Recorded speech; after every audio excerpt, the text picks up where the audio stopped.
Podcast. Tonight, y'all see we got a full table, full house, you know what I'm saying? Everything big.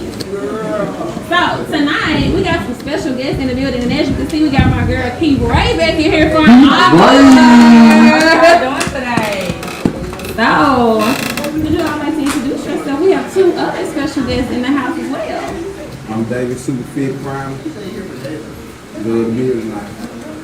I'm Dexter Mayberry, your holistic doctor. Okay. All right. Thank y'all for joining us tonight at the Game Plan 601. We're going to jump right into it with no further ado. Again, this is the Honey Listen Podcast, and welcome to episode 8. I'm your girl. I'm your host, Sassy Savage, Dominique, whatever you want to call me. Just don't call me a motherfucking hater because I ain't never been that shit. Woo! So, y'all ready, audience? Y'all ready? Yeah! All right. Y'all ready? Is y'all ready? Get ready. We stay ready, so we don't have to get ready, you know. And that's on Freddy. The 5 P's, always. So, Alright.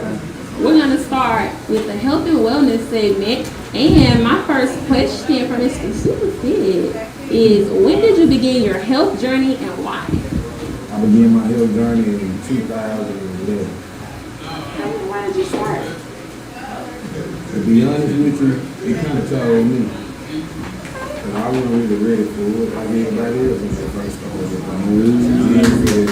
It was a long road. Yeah. Them first 2 weeks, you gonna cry. Got a long road.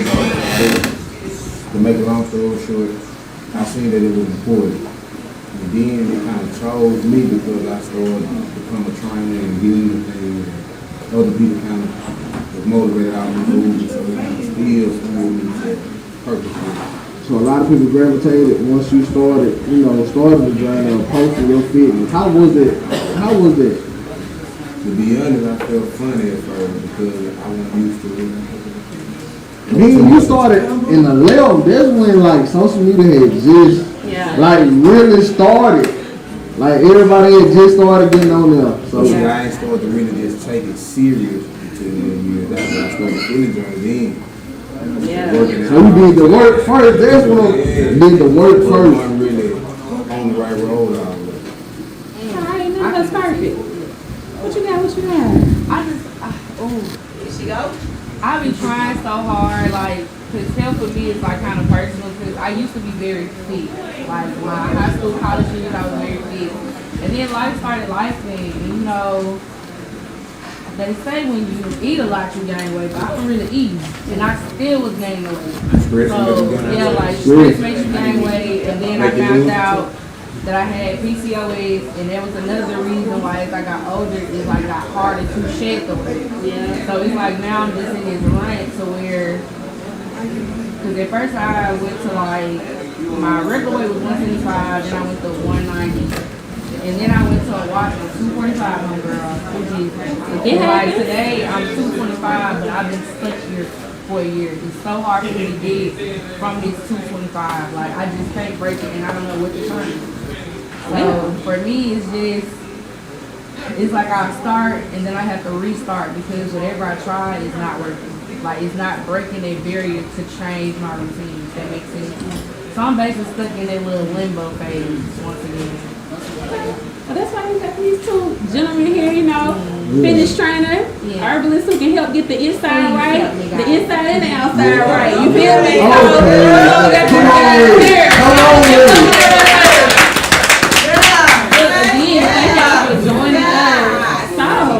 Dexter, when did you begin your health journey and why?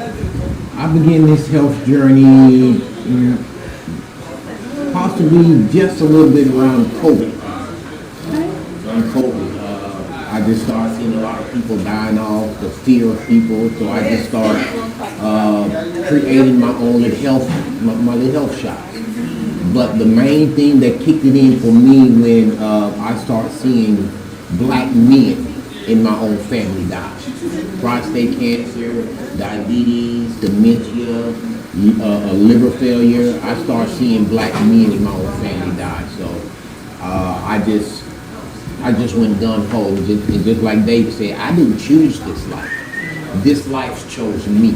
I was ordained for this before I even got here. Okay, and so, and within those 5 years, it's been hard. It's been challenging, but I found out that this is my love, helping to save lives, serving people. That's what I was created for, to serve. I believe we all love something. Everybody got their own way of saying what it is. Whoever you are is gonna shine. No matter how long it takes you to find it, when you do find it, you're gonna know it's there. Like both of y'all found our passion. Right. And it took a journey. You would have never thought you would be here. No, I ain't feeling about this. I used to eat just like this, basically anyone else. Okay, but Wendy's.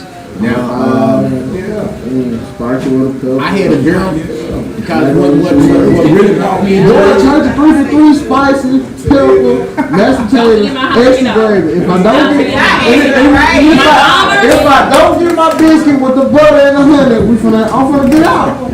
It's a real problem. Why y'all on 8th Street? But you know something, What? that's how you know something is meant for you though, like, because when you get into it, everything just starts coming your way. It's easy, the doors open, people gravitate towards you. Just like for example, when I started this podcast, I started in my living room. I didn't know what I was doing, why I was doing it. I was just like, I'm gonna do this, I'm gonna do this.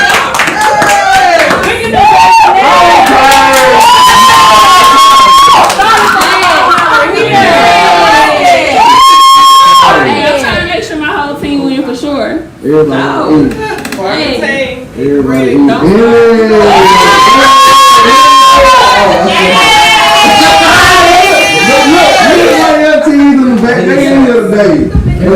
But can I address her thing? You said you want to help and you don't know where to start. Yeah, like, because I switched up my diet. I do like different fasts or different lifestyle changes, but I don't really like see the change. And I know people say you got to give it weeks. Hold on. Let's start with that. How many lifestyle changes is it? You know, like eating healthier, like less. But see, I guess what I'm trying to say is the whole approach to lifestyle change is a whole thing. When we say lifestyle change is, like, it's a lifestyle change. I get what you're saying. I ain't gonna lie, I was a little lost. I was also lost. I got you. I was listening to what they say respond and I receive. But I receive. you got look, that's listen. That's the third out right there. She talking. So I want to make a lifestyle change, and I've tried different methods. Let me say that. I've tried different methods, and those methods just haven't given me results that I feel. How can I say this? It's like helping me. Have you get into all of that? Everything I do, I give my all. I can't have stuff that I'm telling you. I can't have stuff. Like I feel like I'm either all in or nothing. That's why I tell people either I care or I don't. You know what I'm saying? Like I can't fake the phone. Make you stop. You know what? I'm gonna be honest. If you give it your all, think about it. When you get some of your all, ain't no stop. Ain't no You break. clock my teeth. Yeah, take it. It's not often that my girl gets quiet. Look, I kind of I kind of do. I kind of know. You took that what I was about to say. I kind of Just to do. make you think, just open up your mind. You know what it is? I've always had an issue. I just found this out recently by myself. Discipline is another thing too. Like, I feel like if something's not working and I've gone in it for such a long time, it's like, okay, yeah, I gotta do a different route. Like, I gotta do a different method.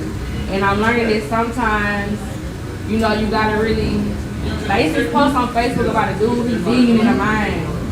And he stopped digging for the mine, but then one last hit could be the diamond. And it's kind of how I am as a person, and I feel like that's really the reason why I haven't found it. But then again, with me finding out that I had PCOS, is like so much other things that I really have to research and figure out to get down to like the deeper reason for me personally, what's the issue. So, yeah, I kind of lost the line. And It just takes a little time. yeah, it takes time to Also, learn those be patient with things. yourself. Give yourself some Get grace. Get on Facebook. Get on Facebook. I don't be on Facebook like You that. lying. You just seen some of the No, posts I on said I Facebook. need a post. And it was a Back out on the It was TV. a Hey, hold on, It was a reference. I didn't say I live, breathe, and eat on Facebook. No, we didn't say you didn't. No, listen, this is what I'm saying. This is what I'm saying. No matter how much time you get on there, you can get on there for 5 minutes out of the day. Those 5 minutes are important to Facebook. Yo, you remember things. You think about things not subconsciously when you're scrolling or when you're in life. I get what you're saying. So, Big word. your Big word. Psychiatrist or whatever that word is. y'all. I just don't understand the big words and you break it down. Girl, you graduated from college. Stop playing with yourself over there. Stop playing with yourself. But like Anyway. you make unconscious decisions all the time. So it's like whatever your environment is gonna shape it. So maybe your journey might be a little slower. I had a journey. I played college football. I had to change my body very quickly. So I understand. And it was days where I'm like, I don't even want to be losing weight like this fast. And the crazy thing about it, y'all, I hate to spill my tea. I was in a band and I was in the military. Ooh. Yeah. So you know what to do. That's what I'm saying. That's why I Lock in. said I just hit this rut in life. Lock Like, I ain't in. gonna lie, I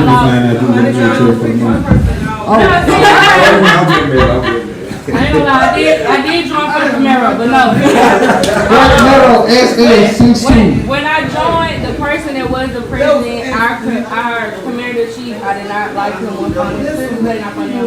But that's why I kind of lack patience right now, because I was in a point where I knew what to do.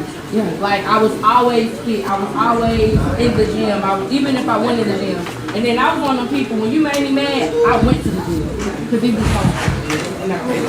Either the energy was going to get used on you, or you know what, you're not even worth it. I'm just going to go to the gym, kumbaya, and then go sleep on it. Yeah, you know what I'm saying? Yeah. It's like, but since I've dealt with different things in life, death, my father being sick, I almost graduated, but didn't graduate. Like literally, life hit me like a second brick.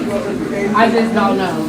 But I am learning to be patient with myself, and like they say, it's a journey. Don't rush it. Don't try to force it. Don't look at nobody else's ride, because I'm not gonna lie. When I first started, I did use it. But now I can say I'm more confident in myself as a woman, as a lady, as I'm maturing and growing. And I know now that my results not gonna be the other person's results. And I feel like that's why a lot of people they stop, and they just stop altogether and just sit in it. And I can say I'm honest with my people, I ain't gonna sit in it. I give myself 30 minutes, gonna get up, and now it's okay. Now what we gonna do?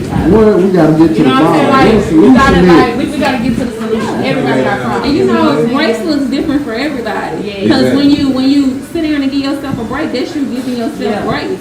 You know what I'm saying? When you stand back up. When you stand back up, you know, you telling your higher self, I'm ready to meet you. You know what I'm saying?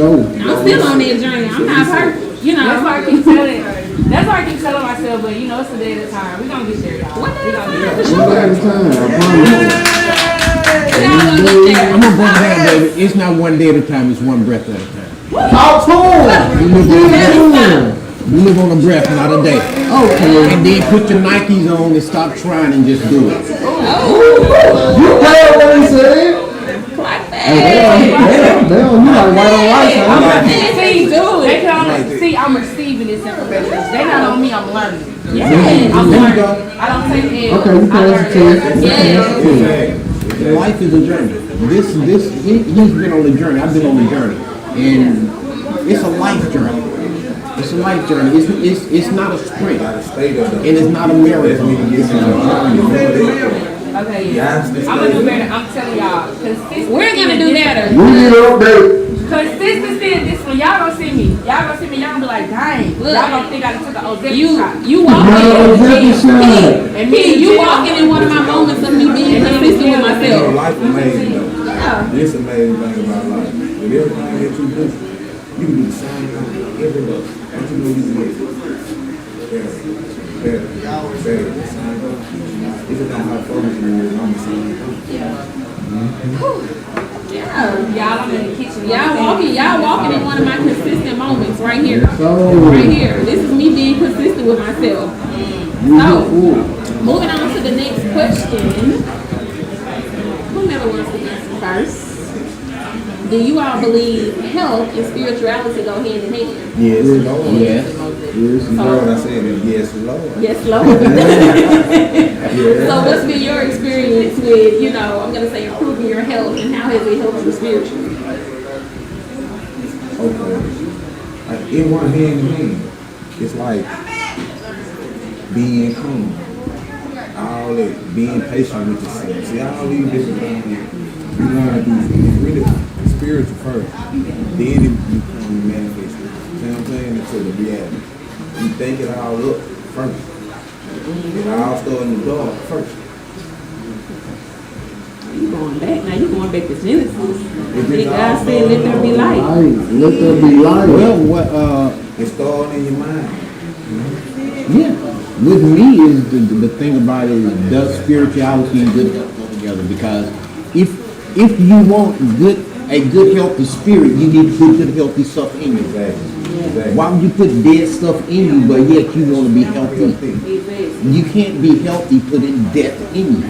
Exactly. So if in my journey is that it taught me how to meditate better. It opened up my chakras. Okay, it opened up my third eye. 'Cause just when you just out up here meditating, then I saw the hand mantras. I saw them. I did. Spirituality as well as being in good health is very important. Because if you want to reach your ultimate best self, getting better health. And better health is going to help you strive even get stronger spiritually. You know, whether you worship Yahweh, whether you worship Jesus, whether you worship the Most High, whatever you worship, or whoever you worship, if you get healthier, you're going to be able to hear them a whole lot more clearly. Because we got all this junk in us, we can't hear clearly. It's stopping everything up. You know, it's clogging your chakras. Yeah. Clogging your chakras. Yeah, some people trapped in the root chakra, clearly in the audience. Yes, some people are stuck in their root chakra. They have You can get no trapped. control. Ground yourself out there, please. So, do y'all believe that spirituality is Yes, I do. any personal experiences? I would say a personal experience for me would be like the trauma of losing my grandma and brother. I feel like that's the reason. I feel like that adds to why, because I'm not gonna even lie. I do feel a sense of anger and hurt because I've been doing music my whole life. I've been singing since I was 8, rapping since I was 12. I played clarinet, I played trumpet.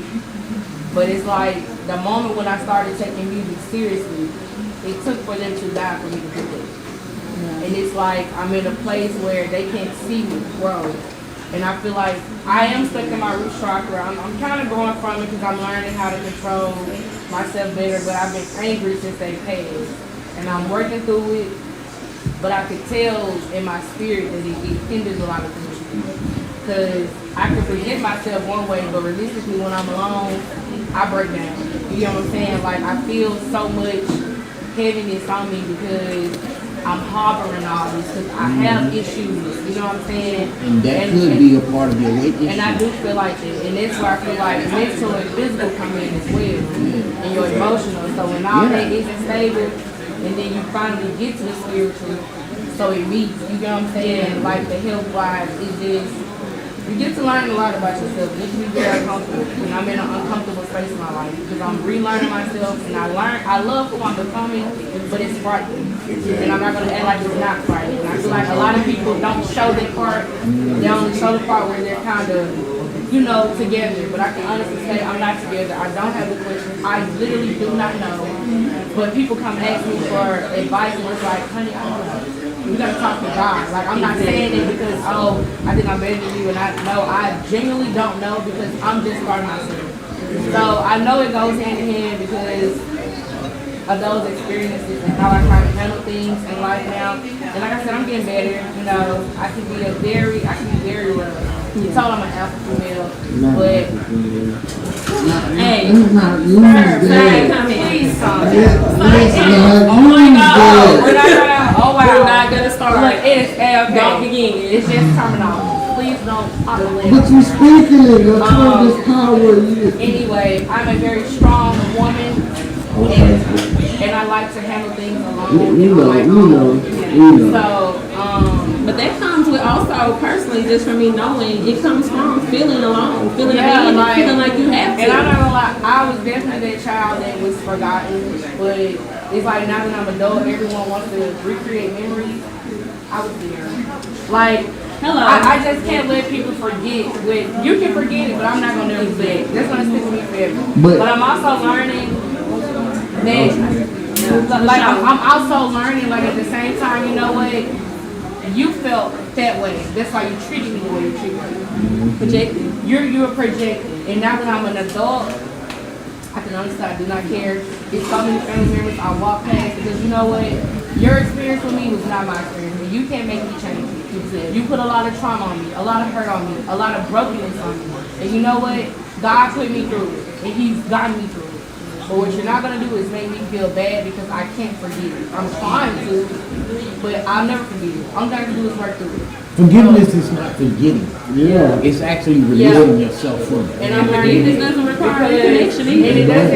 And the thing about it is, in the black community, so many people try to force it. Oh, you claim you forgave me, so why can't we be back cool? No, you put something on me that I can never gain that back. I can never gain that partner.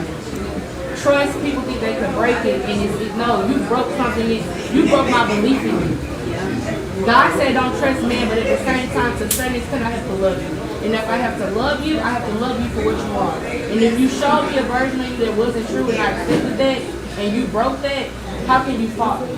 And we live in a time where a lot of people, that's what they do.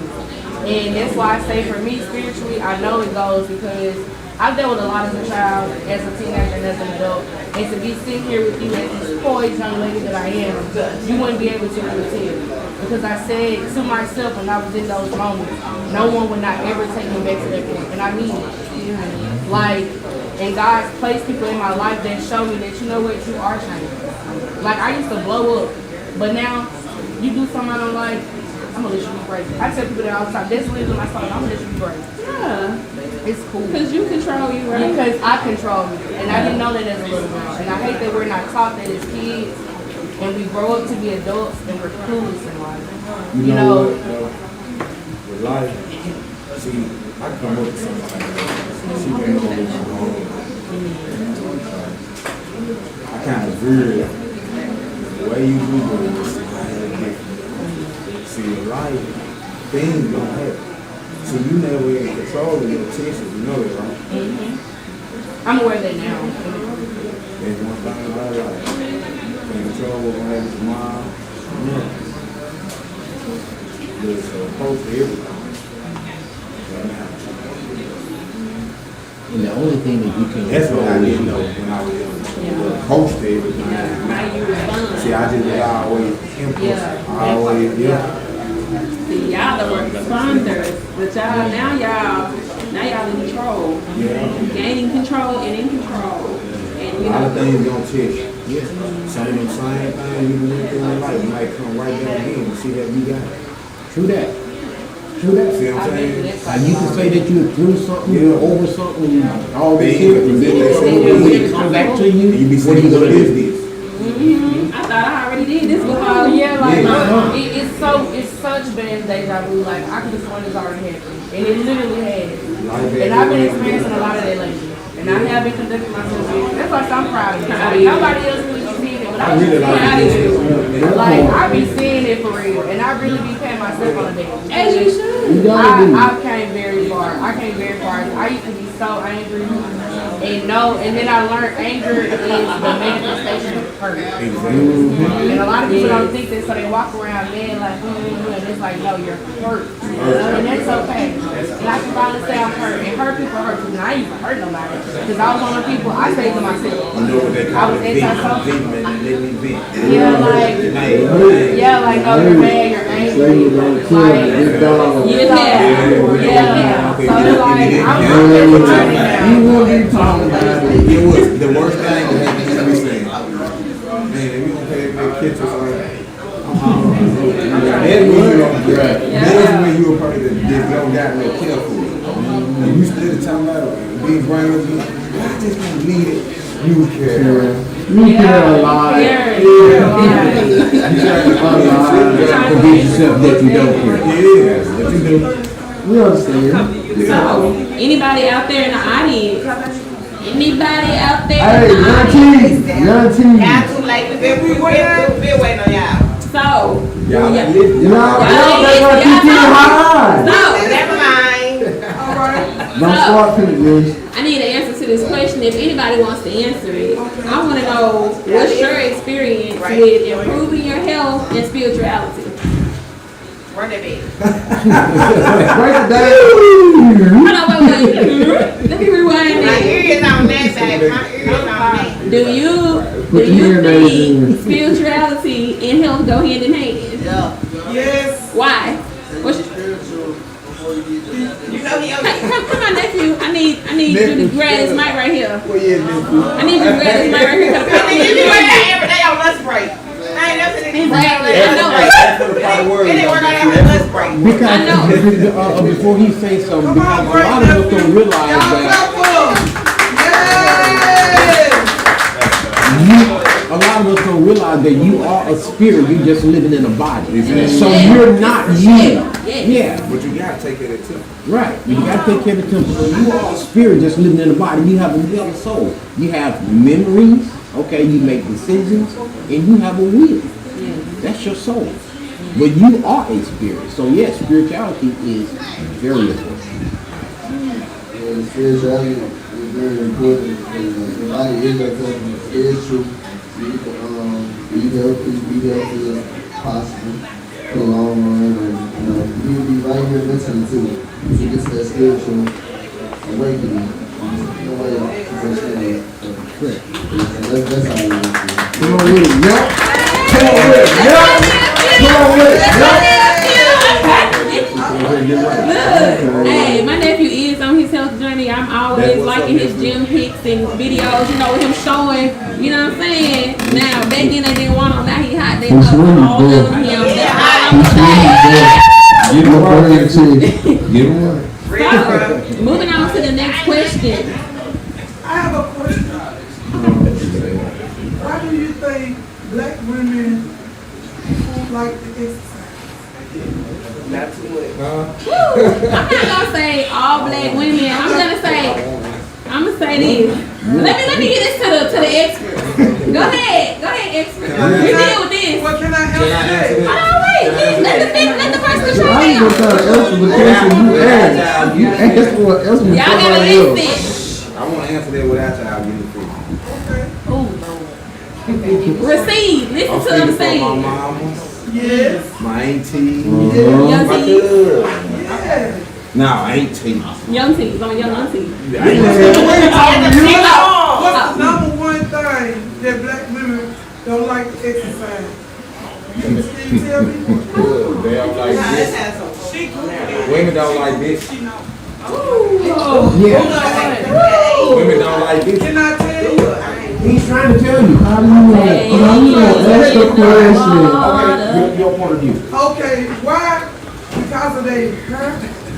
Because they don't want to sweat It's gonna be many reasons. Because they don't Yeah, want look, to they sweat gonna, their y'all hair gonna come up out. with many reasons. You might say, I just can't do it. What she said, it ain't working right now. Oh, my hair, I ain't trying to get down there low. I can't be squatting now. I don't like my legs hurt. It's gonna be a lot of reasons. It's probably because we probably say, we don't want to squat unless it's necessary. Exactly. That's wrong. Don't have, in other words, have the energy for all the wrong things. But you know what's the Wrong right thing time? here though. Go We spend do, up all we the do. money. Yeah. Yeah, when that man say, come on, lift them legs up. Look I them legs don't care how many times he Get wants. them knees, You man. got the energy. Yeah. Y'all need some double before y'all really put on with some legs. Straight double before. Okay, you answered, you did. I think you kind of fit there. I'll let you. Okay. So, what you got? You got some kids? I was gonna say, you know what, I hate that minute, but I think it is different. And somebody had told me a long time ago, it's crazy how we're a bus. Our tail like he said, for the wrong stuff, but they use like for the white man, for your boss. You'll go to work every single day. You'll do whatever you need to do on this job. As soon as you get out, you forget about you. Yeah. You don't take care of you. Exactly. You don't make sure you're right. And that's what's been like making me make these changes, because like, you know, if I can get it to the white man, I can do it for myself. Right. And then if I'm gonna have for myself, I'm gonna have for you too. I'm quick to tell, that ain't my job and I ain't doing it. I'm doing what I'm told I need to do. I'm not doing no extra no more. Because when I get off, I got to do for me. What you say? And I feel like once we start learning it and treat these jobs how they should, because at the end of the day, whatever you do, they're going to fire you just as show And replace you. and replace you. You gotta go. Living witness. We don't have to treat the job any kind of way. We don't live for one day. I want my money and I'm gone. See, I don't have to take no feelings up with the job. They like the job, they gonna take no feelings up with it. They gonna have somebody else in the play and keep that thing going. See, when I did landscaping, I still got out every day. Me and my uncle used to bet each other. This smile, this stuff, just say, I bet you ain't gonna work out this evening. I bet you I ain't gonna see you posting on social media this evening. After we get through dropping all these stones over here in these photos today, and get what he'll see later on that day. I'm in the gym, deadlifting. 315 coming out for like that. Yeah. I'm staying quiet. I ain't no way. The next morning, I'm in the car. Yeah, I'm gonna sleep on the ride to work. But get what? I'm not just still home. Yeah. Well, gotta get it. Still go. I ain't giving all my energy up, and I ain't gonna use it for me too. That's what I'm saying. Yeah, I was going out there. It was hot. Yeah, and when it was cold. So we did the real work. We ain't put it right up. We did the real work. I got a question. You want the yard did? Y'all was doing rocks and please. You want all the bushes around your house, every flower bed out there, Garden get everything did, yeah. You want dry creek bed, yeah. You want goldfish? I don't even know what dry creek bed is. Yeah, all that. Look, you were doing it. Look, All I know that. that's So my question to you, cause Hey, whoa. What's the question? my question was, so I just graduated. I just found my second energy for myself. How long did it take you to find yours?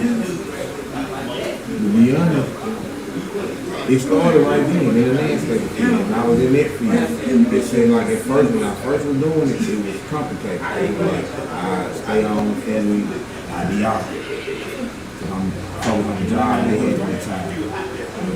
So I get repetition. You don't get the hang of it. So you're gonna start to know what you're dealing with every day. You know what you're dealing with out there. You know what's going I on. start easing through that what you're doing out there on a day-to-day like that if you don't have that in the day. Work smart, That's how I just got. I'm an engineering technician. So I'm doing the same thing you was doing, but I'm taking out whole machines, building machines, putting new drive motor shaft in. Like so, my energy was put in my business. Okay, the audience has a question. It might be off. Hear me here. Well, my situation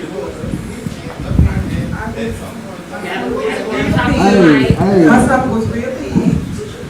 And I was like, oh, I'm ready to, my bad, I'm sorry. I said, I was ready to lose my stomach. So, happened, I had inflammatory to your eye, your lungs, your heart. What happened, I had in my ankle and I had in my eye. So they had me on prednisone. They cut it across my eye. They cut it across my eye, did a biopsy, and it was like, they had me taking prednisone from like 60 to a half. So,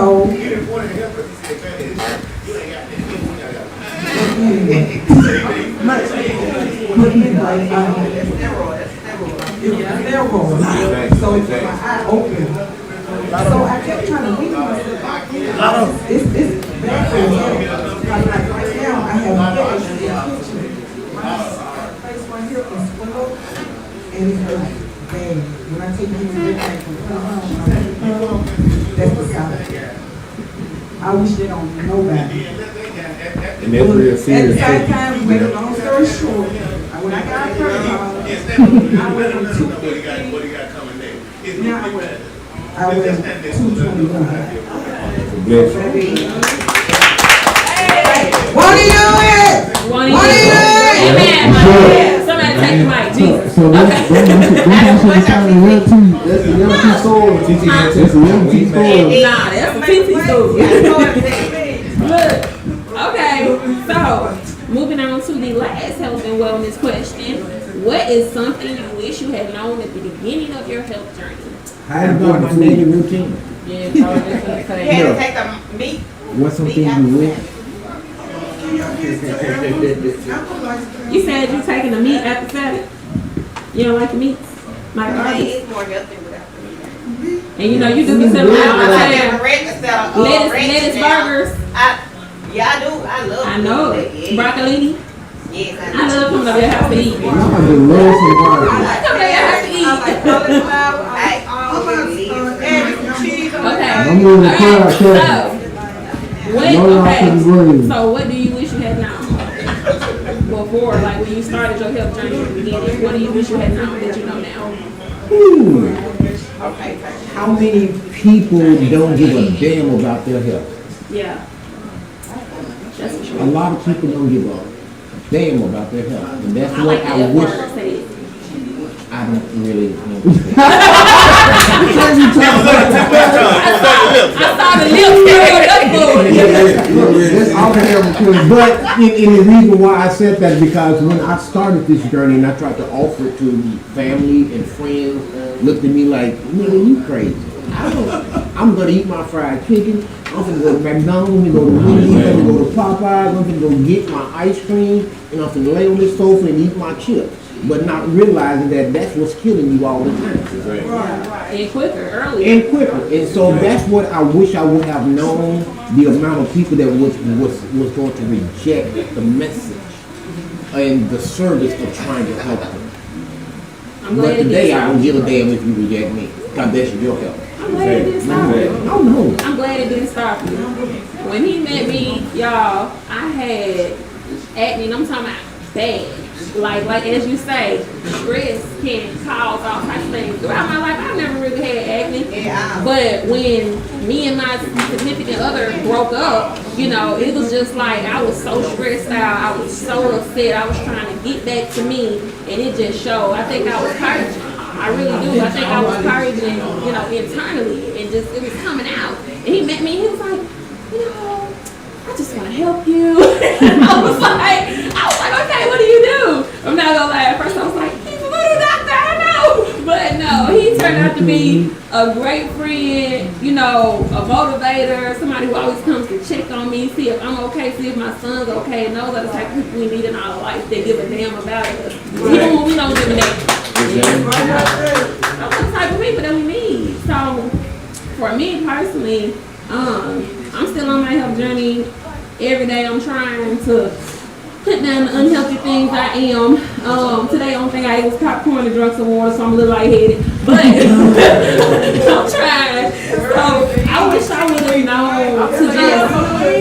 Go get you some wings tonight. Thank you. Right after the show. It passed self. Right after the show. When I say it's past self. Right after. Y'all give us 2 minutes, I want to sign. I want to sign. Y'all. I'm saying It was salmon. Yes, you know. I It's a say property salmon, salmon. blueberry bagel with some cream cheese. Either way you look at it, you know. I love Go ahead, let me put y'all on. Pass Let me put y'all on real quick. Blueberry bagels, salmon, and whatever flavored cream cheese you like, or if you want it unflavored. You I gotta try hear it. so many people. Blueberry bagels. Those are the only ones I can tolerate. Those are the only ones. It gotta be an Come on, that was so. I got everything bagel seasoning. You put on the salmon. Look, they don't. Yes, I can't do all that. heavy as a motherfucker. I got ideas. I can't be doing all that. Not all that cream cheese. What you got? Okay. I am the auntie, 20. and this is what I want to ask the question. Okay, I'm a bus manager, and I sit on the bus sometimes 10 hours a day. And then also I work for Service Master, but I do New South Middle Span building. We cleans up like 3 hours, 30 minutes. So what's the thing can I do besides sitting there eating, have my little bag, just eating all day? I know I'm not getting no kind of exercise, no, but when I go, when we get out, like I work like about 4 hours, and then we go home, then we come back. What you doing between that time? Yeah. Sleeping, trying to sleep, because I get up at 4 o'clock in the morning. Some things Trying that to you give you some rest. So we can, And then also, hold on. What time you gonna do that? Also I take gabapentin for pain, and all that. And then also take hot flash, medicine. So does that make your weight go up and down? It makes me, it's like make my weight go up and down. What time you go to bed at night? I go to bed like about 9, 8 or 9. I get my 8 hours Get of some good sleep, time to sleep. but I still, when I be tired when I get up at 4 o'clock in the morning, because I really don't be want to get up. Cause this something I just recently started, so I gotta get used to it. So what I'm asking, my question is, what can I eat during the time I want to snack on the bus? Healthy. grapes, blueberries, raspberries, Okay. cucumbers, Peanuts, Yeah, peanuts.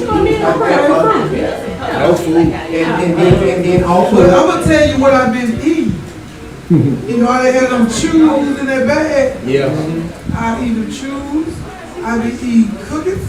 I be eating You drinks. sound eating them cookies. I be, You just let you know. that's her favorite snack. and chips, especially those sour cream onion. Sour cream onion. You in love with them. Yes. You need to go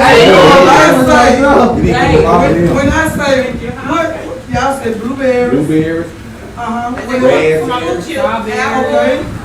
Fruit. stay in the berry phase. Okay. Grapes, all that. Okay. Seeded And I even, here's what I tried. Seeded grapes. I tried a mushroom burger from Stamps, and it is so delicious. Y'all have to try. Do you like watermelon? I love watermelon. This is the time of the year that that's the best thing. Okay. Smith County, do straight out Smith County. County shot. Yellow meat, I want the yellow meat watermelon. I'm gonna do that. And eat your normal Okay. So what should I eat for lunch when I go home? You need to eat some vegetables. For Vegetables. more vegetables? Vegetables. You ate fruit. You need to eat some Then veggies. it's vegetables. Yeah, vegetables are the things that you should eat at night. That's the biggest thing you should put on your plate for dinner. Not Captain D. Not Captain D's, not Popeyes, not Turkey's, not McDonald's. Of course you know that. I'm actually trying to help you because what I hear is that it's not you that's hungry, it's that parasite that's in you. Yeah. It's that parasite that's in you that got you eating the way you eat. Yeah. Yeah, it's not you. So how can I get rid of the parasite? Detox. Detox. Yes, man. Detox. And this is your man right here, the detox man right here. Detox. You Well, I need to come see you. You see me right here. All right, y'all.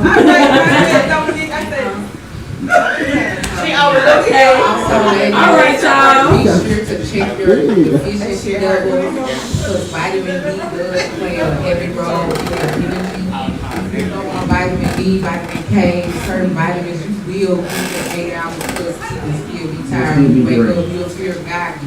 You'll feel like, I've been asleep all night, but you still wake up feeling tired. Ask your doctor to check your levels, your deficiency levels. And just understand that your health is very, very important. I walk around, I have a heart monitor on right now. Your health is very, very important. Very important. Eating right is very important. I fast from 6 a.m. to 6 p.m. Sometimes I fast from 6 a.m. to 4 p.m. is when I do my first meals. You can do chicken broth. You can do fruit bowls. You can do watermelon and cucumbers. Pickles and watermelon is very good. It helps.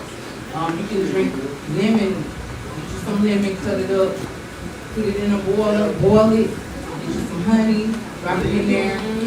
It helps with your efficiency level, it helps boost your energy. Then it also dries up the parasites that cause us to eat unhealthy naturally. And I wish I knew when I was younger that a lot of the things my grandparents and my parents cooked for us was because in slavery times, they cooked what was left over. Correct. You know, so our meals and the feasts and the people, that's what the master left over for us to eat. But black women are so strong and black people, we're so strong, we're so powerful, we make it taste good. But it's not healthy. But it's not healthy. I can't cook pork in my house. I can't cook pork in my house. It ain't healthy at all. We as a black people, we are melanated people. And every day we should get at least 15 to 30 minutes of sunshine every day. And the best time to get your sunshine is between 11 a.m. and 2 p.m. That's when the sun is at its highest. Yes. Okay, and that's what she was talking about. Because if you don't have the right amount and healthy amount of vitamin D in your body, the sunshine, your hormones are like this here. You're bouncing off the wall. I'm saying, And you're always moody. That's for the people who don't want to come outside in the heat now. Because That's that's why I take my lunch at 11. talk to the people who don't like Catch to that come out feeling and I the go AC now. walking. yeah. I go Talk to some walking. people that don't like to come out the AC. And you What talking you got? about our ancestors. Say that again, we talk to the people who don't like to come out the AC. Yeah. I gotta come out of You it. gotta come out the What you AC. got back here? We see you in the back. You outside all the time, so you always soaking it in. You understand clear. Yeah. I feel you. Do you understand? It's always outside. Yeah. Do you understand what's going on? Because we call African American food what? So, Soul food. And you know what it's doing? It's killing your soul. It's not helping your soul. Make a bite. Because the thing about it, you go to the family dinner, you eat your fried chicken, you eat your macaroni and cheese, and you eat your cake, and the macaroni and cheese, the black beans and all this got ham, hog, bacon in it, and 30 minutes later, after you get through eating, what do? Go to sleep. And you know why? Because it shut off oxygen to your brain and to your heart. So it's not soul food helping you, it's death food that's killing you. It's taking our soul. What's the It's website? taking- What's the website? How can you feed the soul some food? It Then be we'll good, go though. back to the spiritual part again. Let's go back again to Let's what go we back. were doing to be questioned. Yeah. You ain't feed the soul no food. Spiritual food. Yeah. ask that question again. That's why, today I fasted. And when I tell you, fasting is gonna feel like headaches and, like I said, skin purging, all types of things gonna be happening that you're not gonna understand. I said, what is something that you wish that you knew at the beginning of your health journey? Who wanted to answer? Can I say something about that fasting? Yes. Fasting is one of the best and the fastest ways that your body can heal itself. Because you shut down the system that's killing you from the stuff you've been putting in you. So if you do what they call intermediate fast, that's 16 hours a day. You're not putting anything in your body except for some type of healthy juice.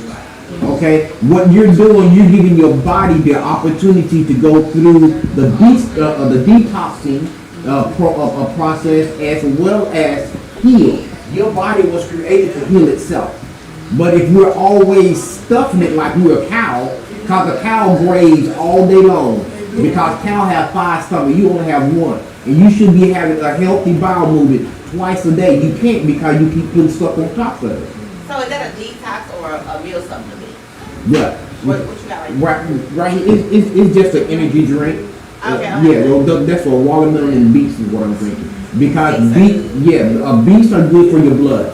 Okay, because your kidneys is actually what pumps your blood, not your heart, your kidneys. So beets are good for your blood. Okay, and then the watermelon it hydrates you. It keeps you hydrated. Watermelon is the third thing on earth that has the most water. Cucumber has the highest level of water. Cucumber, coconut, watermelon. Those are the best things that we should be drinking. Not the Coca-Cola, because Coca-Cola has the highest amount of sugar in it. Next to Coca-Cola is Mountain Dew. Next to that is the damn energy drink that's killing people. So if we want better health, you got to put the health in you and not death. Okay. That's like, that's more like feeding the flesh type of. David. Mr. David asked like how do you feed your soul? You just feeding on the physical. That's why I had asked him to repeat the question. Okay. Yeah, how you feed your soul? Spiritual things. The word. Can I say something? And first you got to know what the soul is. First you have to know what the soul is. Your soul is your mind. Okay? So how many of us, the only thing that we read is a Facebook post? Me. Okay, you're not feeding your soul because you're actually feeding your mind up. I work between them. Okay. So the way you feed your soul is actually picking up something and reading. Because you have to stimulate your mind for growth. And reading is the best way for your soul to grow. Just simply reading. And not just the stop sign. You know, picking up something and reading. And then also, what you're listening to feeds your soul. Exactly. What you're listening to feeds your soul faster than what you're reading. Because all of us love music. All of us love music. What you're reading, what you're watching, because your soul is a part of your eye gate. Your ear gate, your eye gate, and then also what you say to yourself out your mouth. What do you tell yourself in the morning before you leave out? These motherfuckers, they better not get on my nerve when I get to work. You just fed your soul negative energy. Exactly. So you have to feed your soul something positive, something healthy. And it will help you throughout the day because it's going to remember what you gave it at the beginning of the day. Yes. Okay, and then also your environment, the culture, your environment feeds your soul. Everything good that you do for the body is for your soul. It's for your soul. Hey, You're welcome. like that. Thank y'all. Oh my God. This is so good. I really love this. Now, if y'all want to stay for the rest, please feel free because we're about to get into the regular Honey Listen podcast. And before we do that, though, Mr. Mayberry Dexter has the Black Men's Health products that we have to talk about. We have the Boosted Herbalist Drink It Live, which is basically what he was talking about. If you want to come up here and get you some of these good juices, these good supplements, we got sea moss, we got women's health support. He got that horny goat weed up here too. For men and women, you know what I'm saying? If you have a little, don't do that. If you ain't nobody asked about no honey goat. He got it though. That's just the ingredient. That ain't hold on. The juice is called Wet for women. I'm just saying. Wet for women. So, I'm serious. If you're having issues getting moist or staying hard, he got you. If you want to cleanse your blood, he got you. So definitely come up here. If you need a fitness trainer, if you need a fitness trainer, go ahead and schedule and book your appointment with SuperFit. Don't come my home, bro. Be No, don't you book the SuperFit. Don't go somewhere. Calm down. Don't go somewhere else, baby. Get you a new I'm just joking. They want to go buy a little just to go work out. They want to know what they I'm gonna keep you in line. And twin, you say you got more energy. You got energy capsules. And this here is this is my best seller. I have more people buying I'll take energy them every day. that need energy than anything. Twice a day. And I've already taken all of my blood pressure. This is my second bottle. So, yeah, that's why I'm clearing up over here. You know what I'm saying? And that pizza inside. Yeah, at peace, you know, you gotta, like my girl said on the last podcast, she said, I'm just not starting to like me. But I didn't know you ain't like me because I'm just not starting to like me again. It all starts on the inside. So if you have nothing else to add to the health and wellness segment, thank y'all for joining the health and wellness segment. We're going to move on to the icebreaker questions and get a little juicy in here. I know that's ready to be messy.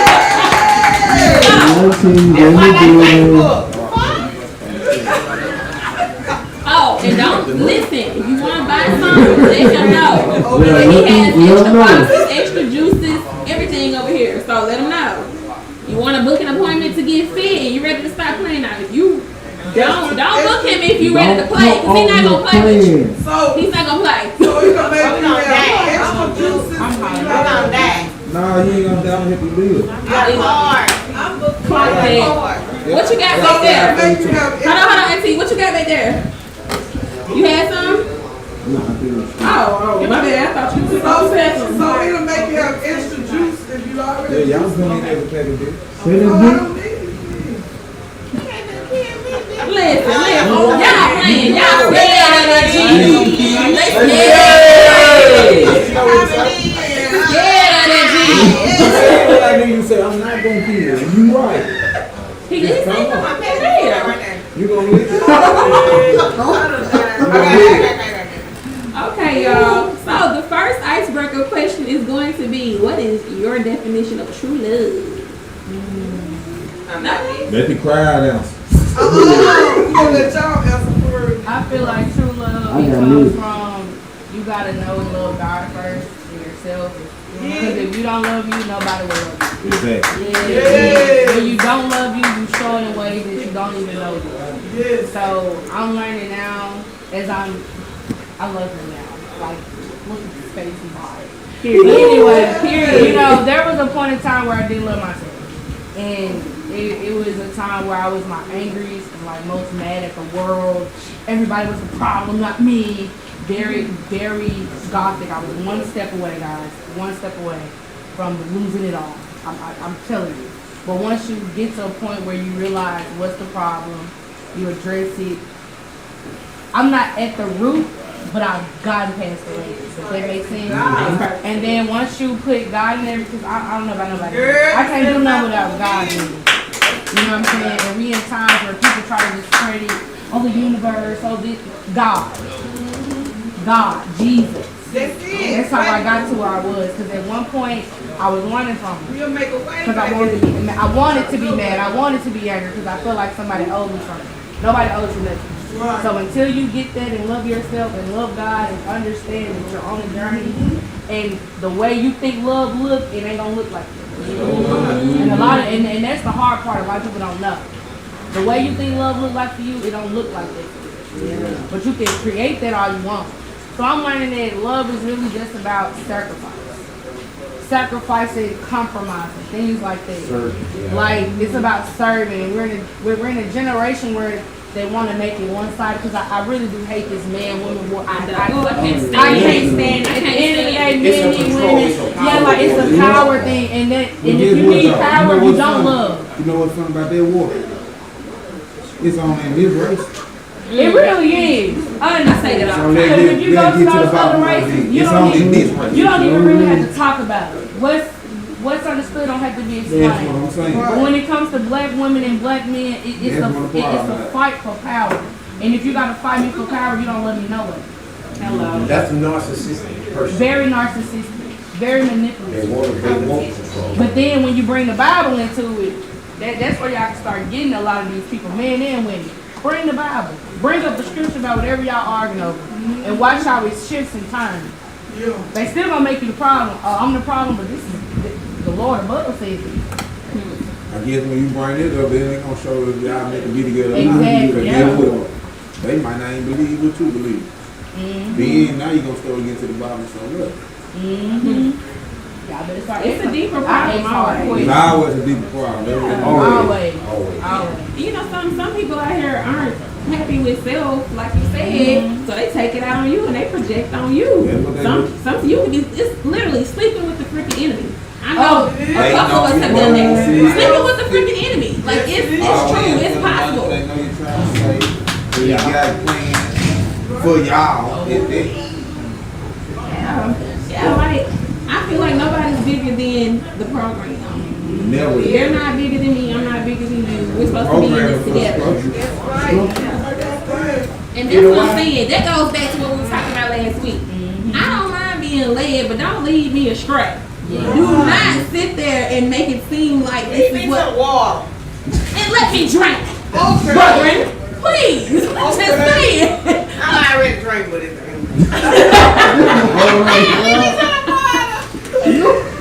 So anybody else? Does anybody else have any take on what their definition of true love So is?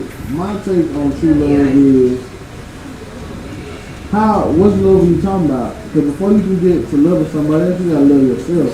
Can you look in that mirror? Can you wake up every morning and look in that mirror and say, Oh my good, I look proud, I look good. Affirmation, don't affirmation. Can I do that every day? No matter You what. want your shit? Hey, you the one. Don't get me started like that. Hype me up. Hype yourself up. I'm Mr. Big Ass for a reason, Mr. Bachelor. Now, come on now. Hype I'm yourself up. still on it. But can you look in that mirror and can you live with every choice you're gonna make, no matter if it's subconscious or conscious?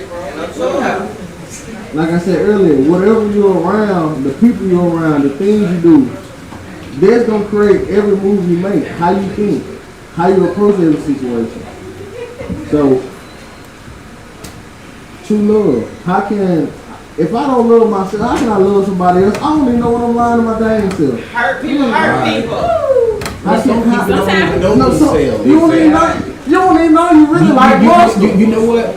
Most of us as black people, we you know why we wear other people's stuff? You know why we wear the Gucci's and all this stuff? Because we want to be that person. You know why? Because we don't know who we are. We want to be them. I want to be like Mike, as they used to say. Okay? Got the J's on. I want to be the Gucci. Negro, find yourself and be you. Because if you only love yourself on the 5, you only gonna love somebody else on the 3. Because you're gonna keep that one to protect yourself. They're gonna have a wall instead of a gate. Right. They're gonna have a wall instead of a gate. big game. We wasn't taught love. No, we wasn't taught love. We was taught survival. And most of us still live in the survival mindset, lifestyle, because we grew up in a survival culture. Why? Because we've been taught slavery. We've been taught slavery. We were never taught identity. True love. We was never taught identity. We were taught slavery. And slavery is what? Bondage, death, fear. Run and hide. And we run and hide from ourselves every day. That's why we don't know ourselves. We hide. We're running. We're scared. Sit down long enough with yourself, by yourself. Love your weaknesses and understand your strength. And find balance for your life. And love the person that you find. And when you love that person, then you reciprocate that love to somebody else. Until then, stay the hell out of the relationship. Say I relationship because you don't know you yet. Okay. Oh no, I loved it. It was powerful. It was giving. Back to the question, what's true love are you talking about? Listen, any definition that's your definition, and you all are exactly right. If you don't love you, you cannot love the next person. You just can't. There's no possible way. I was interested to see the different perspectives that we're going to be talking about in this topic. So I'm glad y'all took to see tonight. expectation change. Does anybody else have a take on what's your definition of true love? Oh, Tweez ain't got nothing to say about that, huh? Let's say that. Don't worry about it, see. So, don't worry about it. If y'all was interested, y'all would have. I can write a book about it. So, the next. Hold on. There's a difference between love and lust. I know that. There's a difference between love and lust. It is. But they can look like twins. Yes. They look like twins. They can feel like twins. Feel like twins. But the difference is sacrifice. Yeah. When a person can sacrifice for you, compromise for you, Right. you can And do it for serve you. yourself and serve you. Right. That's when you learn the difference. And then I learned, and I'm glad I learned that at a The young difference age. between love and lust, this is different. Whatever I'm doing for you, I don't have to benefit off of it. Right. It was for your benefit only. I feel like true love is not giving the love because God gave unconditional love. I feel like humans can't give that, but as close to it as possible, you can give. Yeah. We live in a generation where everything is transactional. I'm not doing that if you're not doing it for me. You know something. I feel played if I don't do it. But I'm learning as I'm getting older. I can't expect me out of other people. I can't expect me from other people. What I do, just doing, you probably feel like you getting out on me. You know what? You might be to you. But when I leave, you gonna be like, dang, bro. Nobody else like Dang, me. man. Ain't nobody. I ain't got no other friend like her. It's I ain't had nobody. This entitlement mentality, people. They're entitled. Very entitled. You're entitled to something. And I'm not your mother. I'm not your father. And they don't even owe you nothing. No one owes you anything. But we live in a generation where everybody feels entitled. Feels like I deserve that. No, you don't. You don't. No, you don't. And until you learn that, you don't go through life feeling like you're feeling like, oh, that's what it is. You're going to always feel heavy, always feel angry, always mad at the world. The mentality, like you're always the victim. And I tell people all the time, victim mentality would, oh my God, like I can't explain it. If I told y'all what I went through on this panel, y'all would look at me like, ain't no way. You know what? You don't look like what you've been through. You get what I'm saying? Like, Exactly. we live, people really do love pity. Someone to feel sorry for them. If Jesus didn't get pity, why do you deserve it? Why do you get to have it for yourself so relentlessly? I'm talking about no stop. And until people as a whole, not just black people as a whole, learn it, it's gonna always be a war when it comes to love. When the truth is, none of y'all really love each other. You don't love yourself. And until you get to that root of that problem, you can never love nobody else. You're gonna always pick toxic love. It ain't cute. It ain't cute at all. It's draining. It's draining. You actually said a very powerful word when you said the root. Because a lot of us look at symptoms, but we don't pay attention to the root. So a lot of us get spray paint and we want to spray it on our leaves to pretend that we got it going on. Spray paint cannot cover up a dead leaf. You spray paint on the dead leaf. You're fruitless. You still green all day, it's still gonna crumble. And it's still gonna crumble. Thank you. And then your roots ain't deep enough. You ain't. Some of us hadn't. What's the word I'm looking for? Hadn't hurt enough to learn how to love themselves. Did you ever preach? I'm telling you. No, some people hadn't hurt enough. You hit the staple shop. And so here's my point to that statement. We keep going in these cycles and circles, dating and sexing the same people and kind of people because I haven't got hurt hard enough to walk away to love me. And ask myself, why? Why? So when you get tired of hurting, then you learn to love. Exactly right there. I experienced it. Yes. I experienced it. Yeah. Like literally, I'm talking about I went through it. Yeah. I'm talking about like how they be crying in the Ugly crying. flying down the wall. I'm talking about What you know? you hear me? I've been there. I've been there, and let me tell you something.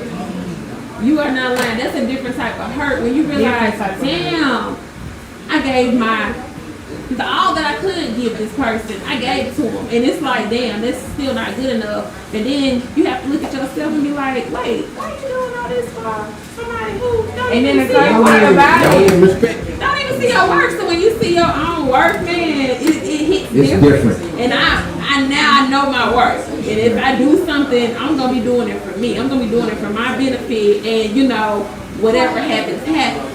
So what you got, audience member? Okay, I want to tell y'all a situation. I'm 54 years old, and y'all know I done been through some relationships. Okay, this particular relationship, I'm not gonna call his name, but I was working 2 jobs out there hard. This man was on dialysis. Do you hear me? I slept too while he was on dialysis. The man, when you on dialysis, I'm checking it out. You can't. You ain't got no strength. You ain't got no strength. Guess what? Don't get up. I deal with him because I loved him. I didn't care nothing about all that. Put that mouth for bad now, ain't no lie. But anyway, that's another story. But I was, he ended up cheating on me. Because he was going to the club Tuckaway. And I was working 2 jobs. And so he told me one day when we was in the club, he said, that girl called herself liking me. But I didn't know, me being clueless, I didn't know that him and the girl was messing around. So he all of a sudden just come to me and just break up with me. And I'm wondering, why this man broke up with me? So, I'm going to say God. God led me back to the club. It was the day of watching football. So, the people in the club already knew they were messing around. How about they said, me and Dawn at the table, which she was my sister-in-law, they said us at the table with them. And so my man, I said, they was together sitting by each other. I said, are y'all couple? I said, are y'all couple? And they laughed, you know, like it was funny. So I asked the lady to move with me. So I had to use the bathroom. How about they was sitting there? Guess what I did? I cold cocked them and knocked them clean out the chair. Yes, I did. I knocked him out the chair. But the security guard grabbed me, and then I told her she could get it too. So, after that, he gonna call himself, gonna try to get back with me. And get what I told him. If you got back with me, either you gonna kill me, or I'm gonna kill you. And that was that.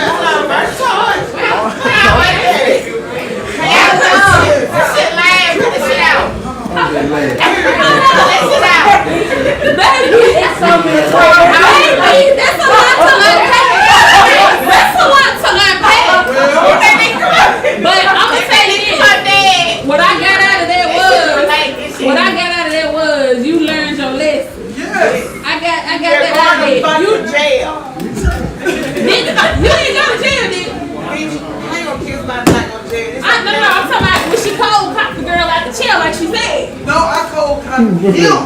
I was mad at the girl. I was mad at him. That's what you have to go. That's what you have to go to. You have to go to the store. That would be wrong with women now. They always trying to get the female, but the female didn't even know nothing about you. You get what I'm saying? Even if she did know, she don't know loyalty. Right. Even if she did know. I have a response. I feel like sometimes God places you in people's lives in seasons. And when you extend your stay against His will, He will do something that will show you it's not meant for you. Right. And I feel like that's what that situation was. It was just God's way of showing you that person wasn't for you. And then a lot of things also, I don't even want to get into cheating because I could really break it down, but I just feel like if a person cheats on you, they don't want to be with you. And I tell anybody I deal with, you feel like you need to cheat on me, break up with me. Leave me. You know what I'm saying? Like, it's A-okay. The world is not going to end. My world's not going to end. I'm still going to go to sleep tonight. I'm going to wake up tomorrow. You know what I'm saying? So I just feel like that was just God will, letting you know he wasn't for you. It's a lot of stuff. Maybe it's a lot of layers to that. So moving on to the next question. What's a book or movie that has had a big impact on you? Matrix. So why? Because the Matrix actually revealed the world that we live in. We're living in a Matrix. Many of us are walking around here just like zombies. We're under control of something outside of us. And we have no control over it because we have not been awakened to the truth of where we are, who we are, so we live in this Matrix world. So for me personally, I would say the 48 Laws of Power had a big impact on me because not only does it teach you how to avoid manipulation, it also teaches you how to manipulate if you want to. So that's what you've been doing to me. Well,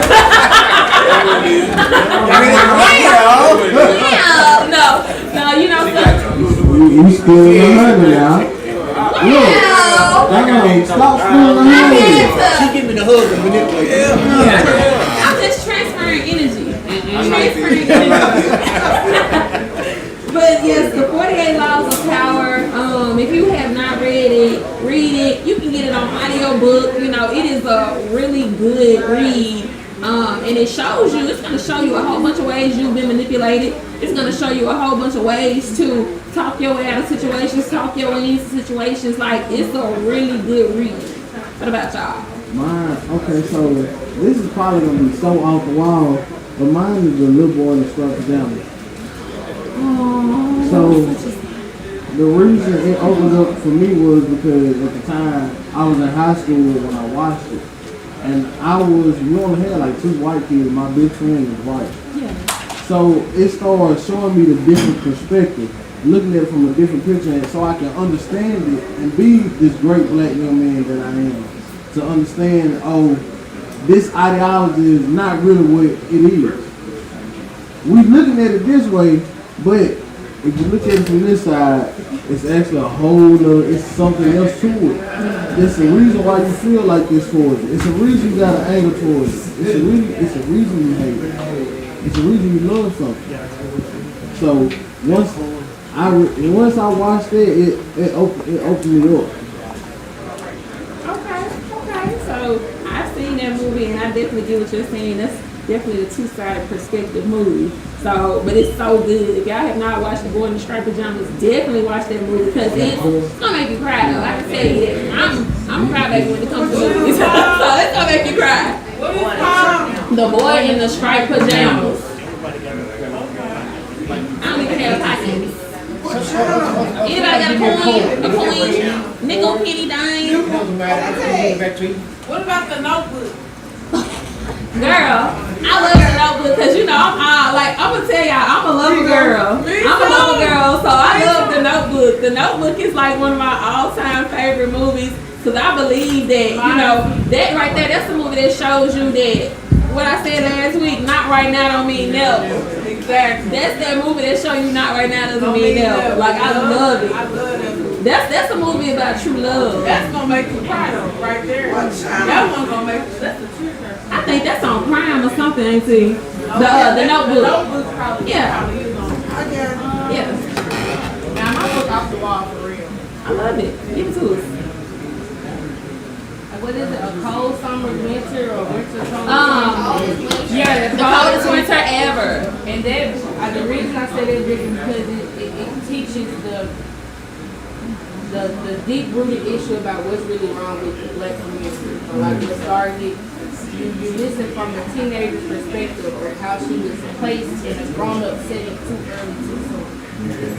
She didn't have, which is a lot of black kids grow up earlier than they should, Especially the oldest. especially the oldest, and they're grown up more than their shit, than they should be, and they carried it on with them. She didn't care about school. She cared about drugs, smoking, boys. Who had the most money? She didn't have no type of sense of herself. And when she lost her father, I think she was a bitch. Like she couldn't even fend for herself. And what she thought was fending for herself was literally surviving. So that book basically taught me what I didn't want to be. When we was reading this, when I was in high school, it seemed cool at the time. But now as an adult, she was a loser. Yeah. Like that is not a way you want to go. It's not a way I want to live. It's not a way I want my kids to live. So it basically taught me what I didn't want to be, what I wasn't, what I couldn't make myself be. And I feel like so many young girls, men, adults that growing up in their life is literally this group. And they don't even notice it. They don't notice the pattern. They don't see the own person, generational, that their families are experiencing. Poverty is a curse. You can break it though. You can break it though. You know what I'm saying? Like, I don't like it. And I tell people all the time, I know I'm the millionaire right now. You know what I'm saying? Multi-millionaire. I don't know when. Hey, if y'all look on all of my social media handles, I have billionaire. CEO. You gotta speak it. I know that's me. I don't know when, but I know that's me. And it's so many kids, they're not prepped for that. They being woke up to negativity. They go to school probably deal with negativity. Just to come back to a negative environment and wonder why they feel negative about themselves. And that's what that book taught me. You are how you feel about yourself. And that's how I learned, you know what I'm saying? Like I said last week, I can't take on your opinion of me. I can only accept my own. And that book literally showed me of the system that black young women are placed upon in the cycle that is hard for them to break if they don't notice. You get what I'm saying? And I hate that she never grew out of it. She kept that mentality. And it hurts. It really does hurt. And a lot of black women to this day had that same mentality. Yeah. They don't want to be down. And they cast it down. They don't want to be nobody. They don't want to be nothing. They coddling the boys. They hard on the girls. Like, it's so much stuff that I feel that book showed. But as a teenager, we didn't take it for what it should have been taken. And now that I'm older and I just listened to it at work, I was like, the message that we thought we were getting when we were younger was not the message she was really trying to send us. And I get it now. And it's definitely one of those books. I feel like it's a book where you have to read it when you're older to understand how immature you really are when you think you're wrong. And you think you know it all. And people kept telling her, you a little girl, you a little girl. I ain't no little girl, I can this and I can that, and I'm dressed like this. No, you're a little ass girl. You're a child. You're literally a child. And you think you're wrong. And that's how a lot of people end up gone before they should be, dead in situations where they can't get themselves out of it. And I'm thankful that I'm one of those people. God showed me younger, and now I'm older, and I know how to really move on. I'm gonna say something to help and balance out what you were saying, because I just made a statement about the matrix, okay, on where most of us live in our culture, our upbringing, our education, and all this. I'm asking everybody, how many sides do a coin have? I'm hearing 2. Thank you. We've been taught that it has 2 sides, but it has a 3rd side. See the matrix? We never pay attention to what's right in front of our face. We never pay attention to what's in front of us. We believe anything. We was taught that it has a head to the tail, but what's going on with this other side? That's the 3rd side.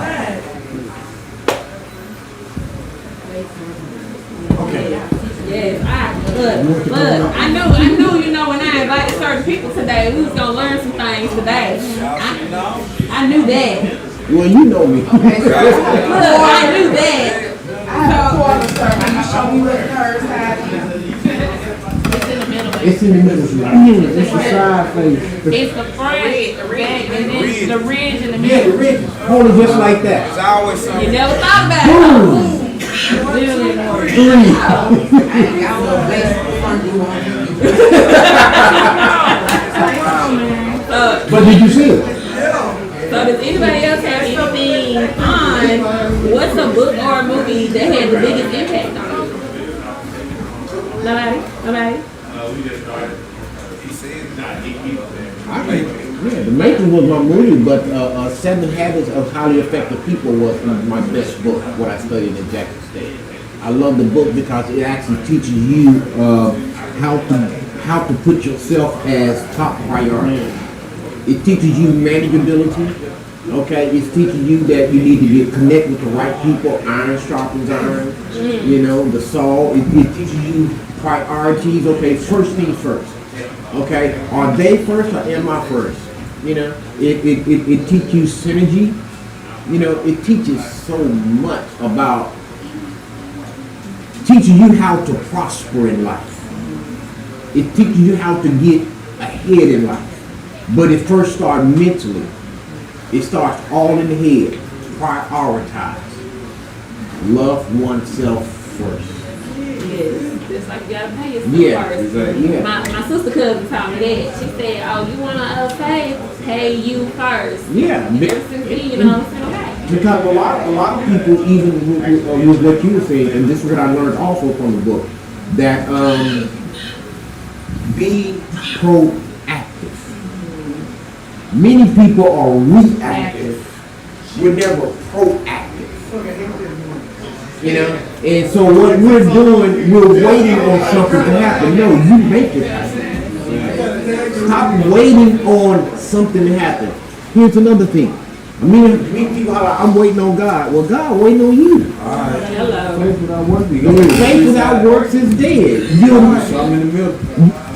You will never get 3 times 3 if you don't add 1 and 2 to the extra 1. That will get 3.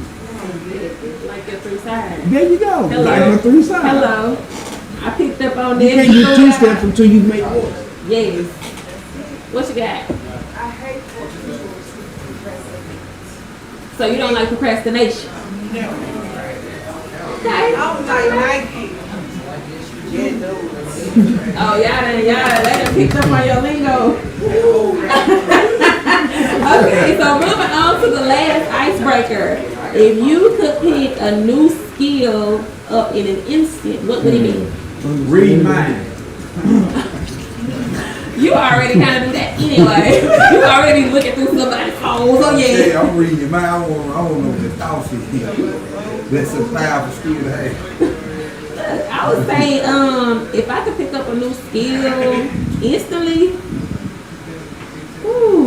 Skill or gift? gift. I want to say gift. If I could pick up a skill or gift instantly, I would probably say the ability to cure anything, anybody, at any given moment. See, she read mine too, because I said healing. My bad. My bad. Yeah. But I'm not just talking about physical healing, I'm talking about spiritual and emotional. Because many people are broke spiritually, broke mentally and emotionally. Okay? Many of us, I mean, especially us as a black people, I mean, we're so broken. We're so broken and we're so wounded. And many of us, we talk out of blood. Every time we open our mouth, we spitting blood on somebody else. We're talking out of anger. Daddy raped me, daddy left, he molested me, she molested me, they walked off, they broke up with me. We're mad at everybody. We're spitting blood. We're broke. We are broke as a people. And it hurt. It hurt. Hell, I grew up as well. I was raped. Okay? At the age of 10. Okay? Been shot twice. My son is in the hospital right now in a coma. And I want to get the hell up out of here. But I have to do what God called me to do. And that's a part of the healing. Do what you know what you need to do in spite of what's going on. Serve God, serve people. Because God got my son. And that's healing. That's healing. And we are praying for you. We are praying for Q. You know, definitely send your prayers up for Q right now. And send your love to Mr. Mayor. He needs it. He needs it right now. You know, and that's another thing I want to just kind of piggyback off of. I'll say this. If we get it together as a people, you know, the men already hold all the weight of the world on their shoulders, even though they might not show us that they do. And the women, like somebody told me, I cannot remember who told me this, but a group of men asked the man's wife, they said, "Oh, you wear the pants, huh?" She said, "No, he wears the pants. I'm just a belt that holds it up." So, I'm gonna say this. We as a people, man, as black people, if we get our stuff together and back our men up, back our women up, like if they have that pressure off of them, then they can protect us. You know what I'm saying? But I don't know where to start, not as a single person. So that's why I say do your part. As he said, do what you know that you need to do. Because once you know thyself, that's how you're going to help the next person. It's going to come to you naturally.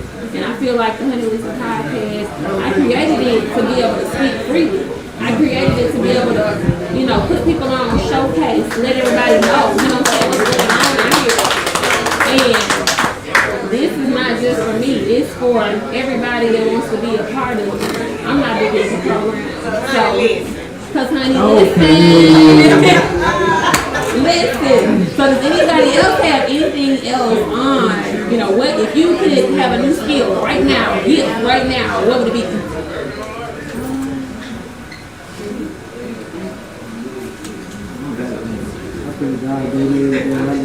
Okay, accomplished. If that you are. I just want to shout out this man, 2025 graduate, just to the stage. Like, engineering. This man is an engineer. You know what I'm saying? This is a black man that we got right here. Black man, fitness trainer, mentor, herbalist. Yes, black man. Y'all are role models. You know what I'm saying? We appreciate y'all. We love you, black men. We love you like women. I would say my gift for new skill would be, because I never felt this, I would say understanding others. Like, I feel like that's the biggest thing. You can communicate all day long, but if I don't understand your point of view, I will never get you anywhere. And I feel like people focus on communicating and not understanding. So if the person has never felt understanding skills, because they kind of feel like nobody really understands you, that would be my biggest. I feel like a lot of the times people don't care about being right, they don't care about being wrong. But do you understand where I came from? You know what I'm saying? Understand certain levels of people. And sometimes people feel like it ain't for you to understand. Certain levels of things ain't for us to understand. That's why I've heads in, that's why I've known what it is. And many people are always hearing to respond, but they're not listening to understand. I said that Yeah. I mean, listening is not trying to think of, okay, I'm trying to figure out what to say to them behind what they're saying. You didn't hear nothing that they're saying. Yeah, you didn't hear nothing they said. You just, and I feel like that comes from a place of combativeness. Like, I feel that person feels disrespected or like, oh, they trying to come up on me. It's like, no. A lot of times people don't know how to take lessons for what they are. Exactly. You know what I'm saying? They trying to, you know what I'm saying? It's like, no, it's not an L. It's an L, but it's not like a loss. It's a lesson. It's okay to learn. You know what I'm saying? I'm the kind of person I feel like once I get in that space, like, don't be trying to teach me. And I struggle with it to this day. But I'm learning that you can't pick and choose when you want to feel like. Every single day is a learning experience. You learn something, whether it's subconscious or unconscious. You know, like you're learning. So there's always be alert and and aware. And willing to accept. Yeah, like willing to accept. And sometimes you just gotta understand too. I mean, whether you accept it, you don't gotta like it, but if you can accept it, that's all that matters. How many grown people in the room? Raise your hand. What? How many grown people in the room? Raise your hand. Grown people. I never. I say grown. Here we go. All I did was just step here.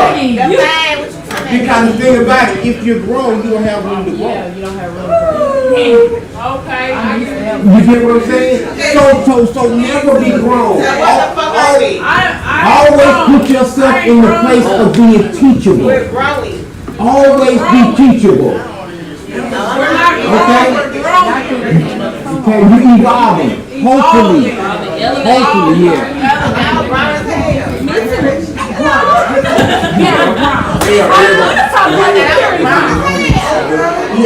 That was a nice setup. That's why I said, I fell for it, and I literally just said it. When I looked up here and they raised my hands, I said they know something I don't. You didn't raise your hand like a Look. Exactly. Yeah, that's what I said, and I literally still fell for it. But you know, it's cool. You know, You learned that was a lesson. That was a lesson.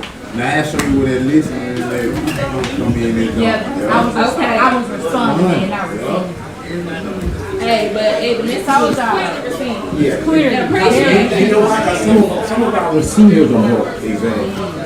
Some of our receivers are broke. And you all wasn't around when the CD days. You know, or you be riding down the highway somewhere and your phone drop a call. Okay? Receiver is broke. You're not getting the message. How did I break my receiver? My mama called me a bitch all my life. So when somebody come along, I love you. How you gonna love a bitch? Receiver is broken. Our receivers are broken. Until we hear the right words about who we are, what we can be, what we can do, we'll always receive through a broken receiver. So the drop and call will continue to happen. Baby, download. You gotta be ready to receive, you know. And some of us are, like I said earlier, going back to that, some of us are stuck in certain parts. And if we ain't elevated up to that point where we're ready to receive the downloads, or we can't quiet our mind or even quiet our damn selves to shut up for just a second to receive, that's exactly what he's talking about. That's what he's talking about. So, does anybody else have anything else to add to that topic? I'm trying to be quiet. Listen, you over here preaching and teaching tonight. You over here preaching and teaching. You know what? All the podcasts that I do watch, he's very talkable. He's quiet tonight. Who, me? He is for I'm loving it. Knowledge here. Like, I'm a knowledge head. Okay. I'm a list. I'm a knowledge head. I like to consume knowledge. And I respect y'all. Y'all came on here and y'all talking about things that us and the black community don't talk about. Things that we don't take serious. We think we gotta live for the weekend instead of living for now. Yes. Because you live on the breath and not on the days. God only give you so many. You never know when that name's gonna be called. And how I know that? A machine is keeping my soul alive. You live on a breath, not a day. And oftentimes we take it for granted. We take it for granted. You see, I just learned that. I just started slowing down. For the past 5 years, I've been straight school, I got food trucks. So me and my dad started our business in 2020, Big Boys Fish and Wine. You don't need no tea. Need things you need. So we cook a variety of different food. So one thing we do, we try to cook our food without grease. So we serve to a plant-based night shift. We're gonna have some grease. And then we're going to have some other options for the people who can't eat that. We don't put a lot of salt. in our food. We watch how we season. We use different ingredients. We use a lot of vegetables. Your lunch plate gonna be more vegetables than it is in pork chop that you want. But you wonder why we giving you 2 extra sides. We're trying to help you get this energy. You're already shopping for my business. I don't want to see my customers like leave here. I want you to keep coming back because we talk more than our food trip. We have a good time. It's always a fellowship, and that's how I approach life. I approach life like it's a fellowship. And one part of fellowship people don't talk about. You eat and you gain knowledge. When I say eat, I'm talking about spiritual food. I ain't talking about what grandma and them back there in the kitchen thing. I like sitting down with old heads. You can call me old head. No, you can get everybody. I help these people in the building. I'm just saying. I have the gift of wisdom. It's a gift. Okay, it's a gift. The stuff that I share, as you said, I just get downloads because I'm always listening. Because I always put my soul in a place to evolve and heal. Regardless of what's going on around me, I'm still listening to the Most High. Because He hears and He sees. What you don't see, never. So I just, when He says, I just say. And the crazy part is, me by being an engineer, I design, I innovate.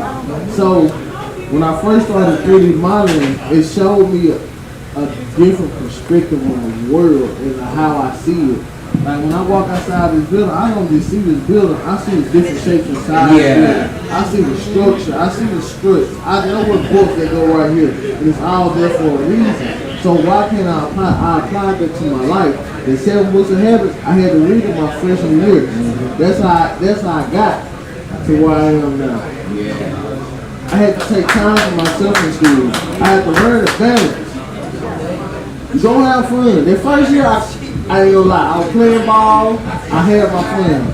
When I came back home to help my family take care of my parents, I rooted myself and said, what do you want? We have this, but what is our goal? God has something bigger and better for all of us. No matter what walk of life you in, you might think you might be, God needs to be a head. It's a whole little door over there. You ain't even seen it behind you. God wants you to go turn around and walk over to it. They can laugh. Tell them your plans. Okay. All the time. Yes, so what you said, many of us are just existing. We're not living. And that is true. And like how you meditate, she know this. My thing is fishing. I fish. Collegiate fishing. Collegiate. He was on the collegiate fishing team at Mississippi State. You know, I didn't even know they had a collegiate fishing team. I didn't even know that.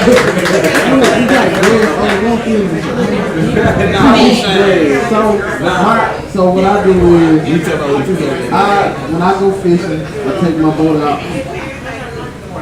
I just be in the middle of the water. I cannot catch nothing, but just the peace, having. Because our mind can never be clear. It will never be clear because you always have something. The mirrors are constantly going there. I snap my finger, I have to tell it. Something is moving in milliseconds, nanoseconds, reacting to it. Yeah. So just for me to find myself, okay, Bertrand, this what we got going on, this what been going on. How we need to adjust our life. What's our plan? How we going to approach this? And see, I'm the maintenance, I'm an engineering technician, so I have to be proactive with my work. I have to be reactive with my work. So I apply everything I learned in school to my life. Yes. That's the part of college people don't understand. Everybody want to go to get that degree. Yeah, I got this paper, I got this paper. What did you learn in that journey? Because that's why college is for you. Like you said, everyone said, you got to do a school training about the meditate. Now they feel quick. For the money. Yeah, because it's a lot there. So you can grab hold. Yeah, and when I back to the point, when I actually got into it, it became like I was in National Guard, so I was inactive for 7 months, went to basic training, and a health issue occurred. And those 7 months that I was pregnant with, I've never felt so like I belonged. And like I said, I'm a person where I wasn't a people's person. So when I joined the military, like I said, I really did join for Camaro at first, I'm gonna be honest. But as I got into it and saw what it could do for me, what it could benefit the structure, how much it was to other things I was already doing in life, I really did fall in love with it. You know what I'm saying? Learning the different lingos and language. To this day, my time is in military. I do not like military time. To this day. It just created a habit, you know what I'm saying? And I've met a lot of people that are still to this day kind of beneficial and impactful. And I'm like, so now that I'm older, my piece is music. That's the gift God gave me. So my mind is clear when I can make a song like that. Everything you do in life is really a song. Because it sounds colliding. This conversation is a song. It's a frequency. It's a frequency. You know what I'm saying? We're exchanging vibrational energy. You know what I'm saying? And I feel like as a person that loves music, that's when I'm the most comfortable. No one can inspire you to try. You can try to take the I don't need it. I am the song. Like I am everything I want to be. So I feel like for me that's what music is. In my life, I said I really don't music my whole life. And even in the military down to the cables. You know, I'm not saying like I left my home. You know, I'm putting that soul to it. Instead of just the, you know, you heard it, you know, different. Going through the motion. You know what I'm saying? It just showed me a lot about structure. It showed me a lot about punctuality. If you want time, you listen. Yep. You know what I'm saying? It's 10 minutes there and It's 30 minutes. and I hate, I really don't want to get late. But now I'm learning, you know, like I said, it goes about every reaction. You know, every reaction has a reaction. You know what I'm saying? What you do as a person can determine a lot of the outlook that you have. It's talking about how working together as a team. You know, if one fail, we all fail. If one win, we all win. So it just taught me a lot. I kind of hate that I went in. You know, I hate the situation that occurred. And I was in basic training and leading up to that time. Like I literally left 10 days after I graduated high school. So I went fresh out of high school. I'm talking about as soon as I got to become a teenager, I was shocked. And yeah, they were talking about that. Once I heard that clear up, I was gone out of there. And then I learned, you know, it was different about structure, family, teamwork, and how to truly have someone that baby.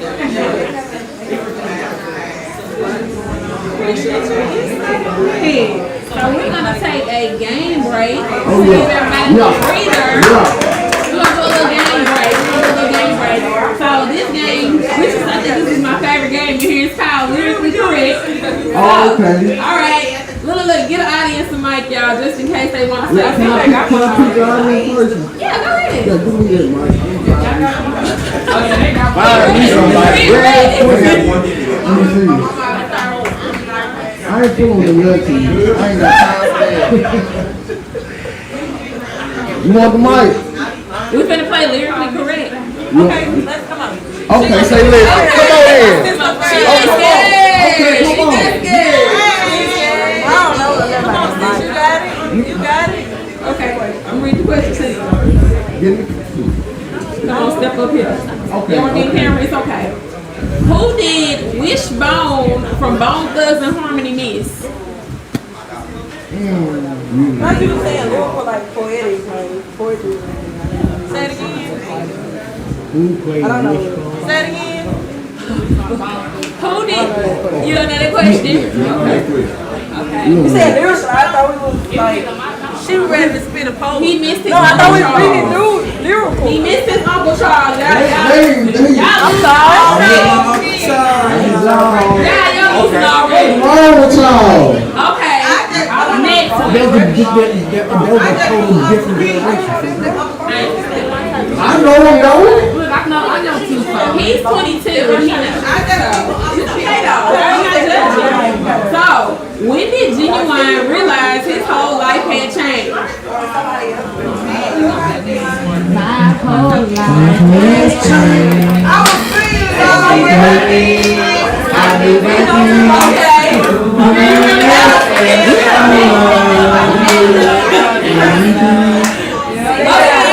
Come on now. Last one. That was the question. Since you came in, that was the Yeah, answer. And the last one is, what does Johnny Gill want her to put on her red dress and high heels for?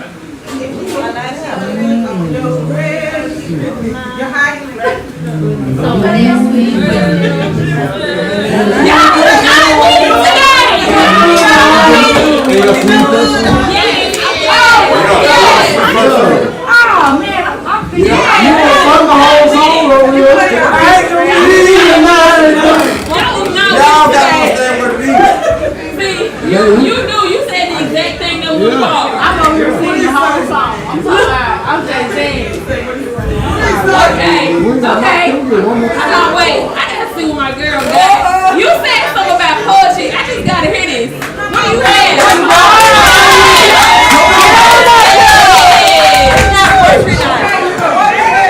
She said that's not working out. Whatever you got. Whatever you got. This is God giving you a chance to make. Hold on, just know this. At the end, I have a spit that honey segment. And you better do it. You want to do poetry, you want to do comedy, you want to be lyrical, whatever you want to do, I'm with it. Whatever you want to do, I'm with it. So at the end, I'm gonna spit that Hold her to it. We gonna hold her to it. hold you to it. When I come over there with that mic, don't be over there doing this. She don't be scared. She don't look scared. She don't look scared. First gotta do it. Alright, so jumping back into the topic, the first topic is going to be, what's your opinion on toxic masculinity and femininity? What is your take on toxic masculinity and femininity? I'm old school. I grew up my brother on my grandparents, not so much a little attention. Like, they were got together when I was young. So, when I first started dating, I started seeing like, why you calling me bro? I'm supposed to be your boyfriend. I'm supposed to love you. Why are you giving me this energy? I want you to be a lady. I want you to hey, how you doing? How your day going? You okay? You alright? But now it's reversed. Everybody is survival mode still, like you said. Me versus you. By us going, most people growing up in black people growing up in the father was took out.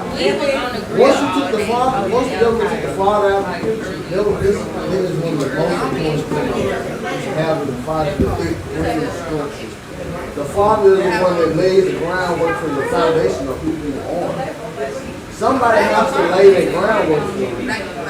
So, when I started seeing that, but now it's just ongoing. Now it's just getting worse and worse. On social media, it's getting out of control. I feel like it goes back to what I said earlier. Women versus men, we all need each other. And like I said, it is toxic when the battle of power comes to a point where things are just disarray. You know what I'm saying? There's no peace. The spirit ain't right. So me personally, I don't like it. And as a woman that works in survival, trying to unlearn it and learn from a place of love, it is hard. I get triggered. And I have to talk me through that, like, girl, it's okay, you mean it that way. I know it sounded that way. We're growing, so we're not going to respond that way. And then sometimes I fall short of it. But I'm telling you, the only thing I can do is apologize and move forward. So I feel like it's all about unlearning that survival mode, learning to love yourself, and then understanding certain things that are society taught. And just get right back to the biblical. You know what I'm saying? And a lot of us look at stuff from start with yourself and not deep. So until you get deeper, it's gonna always be toxic femininity. It's gonna always be your power. Once you get out there, until you come together as a team, no one is bigger than the other one, no one's bigger than the program, you're gonna have that issue. And like I said, a lot of us women, you feel like it's a difference between passive and submissive. In this generation, most men want a passive woman. Well, I'm not gonna say most men. Most males want a passive woman, not submissive. Because at the end of the day, if I'm submissive, I'm understanding you can lead. I take pleasure in certain things. But if I'm passive, I'm scared. I feel like if I don't do what you said do, you're gonna do something to me. You know what I'm saying? So I feel like once we learn that difference and truly understand that, like I said, it's gonna always be this stupid war that I'm so tired of. It's draining, and until people understand it, it's just really gonna continue. Like it literally is. So it's more so just about understanding self-love and knowing what triggers you. Because healing don't look beautiful. A lot of people think healing smell like roses and you just walk around in the field. And no, you may be good today, you're going to be broke down tomorrow. Yeah. You know what I'm saying? But it's all about doing that hard work. And a lot of people don't want to do that work. Because you realize a lot of stuff you were put in, you did it yourself. Yeah, you went in the mirror. Because you had the option to walk away. God always gives us a little escape route. You didn't take it. And now you want to be mad at the world. No, sit in it. Deal with it. Give yourself a move on. Give yourself grace. So yeah, I feel like until they understand that we all need it. But if we constantly balance the power, that love nowhere. So yeah, like the Bible said, love isn't temperamental, it isn't angry, it isn't possessive, it's calm. You know what I'm saying? And when you're from the Bible, you gotta learn it. You gotta unlearn what you've been taught and seen and relearn. So, yeah, you gotta see all three sides now too. Hello. Clock that. Compliment to Mr. Baby. Clock that.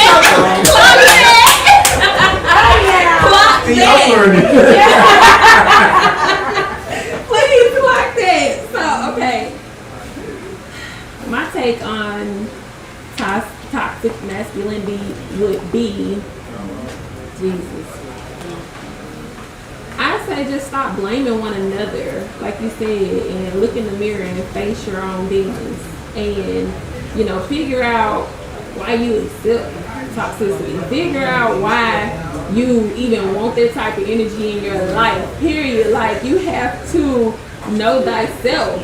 And I'm going to continue to say that. If you don't know yourself, you'll never know what you want. You'll never know what you like. You'll never know where you want to be. You'll never know why you're accepting certain things. So, yes. In the rut. What you say that In loud? the rut. You gonna be in the rut. You digging yourself deeper in that rut. Yes. You study hiding behind them legs. You study putting up. You study putting bricks on that wall. I ain't got no wall. I got a fence, so I can see who coming. You can come in, or I can kick you out the room. Exactly. And I got 2 rounds on the Okay, 2 big kids. So, does anybody else have an opinion on what toxic masculinity or femininity means to them? Y'all want to?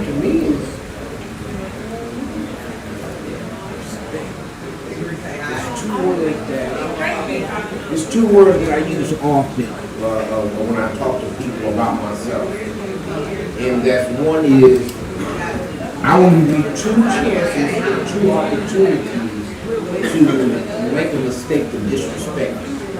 You don't get a 3rd opportunity. I don't already ghost after the 2nd. Okay, and then the other word that I use often, and I tell people, reciprocity. Put your hand in your pocket and stop begging all the time. I'm always giving to you and you don't even have nothing to give back. You broke, you grew up broke because you grew up in a broke family with a broke mindset. So you always beg. And you think somebody owes you. Don't you understand the word reciprocity? God said, love me. Why? Why do God want us to love him? because he loved us first. That's reciprocity. He said, give me back some love that I've given you. And that's relationship. Because if you don't have respect and you can't give it back, ain't no need you being there. Because one thing that I would not put up with in a relationship is a female curse me out. I would not put up with it. Been there, done that. Don't curse me, bless me. Bless me, don't stress me. You know? That's real. And that's going back to words having power. You know? Yeah. Words have power, you know. My name curses all the time. No, but you know, I can't. You can vibrate on the side. That don't mean I gotta deal with you. You can do what you want to do, but you can't do it with me. You know what I know I learned? When I meet and where I want to be, I make a sure of that all the time. All the time. I ain't in jail. Hello. I ain't forced to sit in no safe. Why? If I don't want to be there, leave around. Don't be stressed. No. Yes. I want to be there, I leave. Yes. Amen to that. Amen to that. So, the next topic is going to be, what are some of your turn-ons and turn-offs when you first meet somebody? Compliments of Jazz, that was her topic. So, who wants to go first? Turn on, I got you. Oh yeah, Jay, come on with it. Come on. She said she okay today. Good. That's best friend. Don't get off her already. So, what are some of your turn-ons and turn-offs when you first meet someone? Right now, they want you to pay for nails, hairdo, and immediately quick. I want a burger, I want something off the meat rack.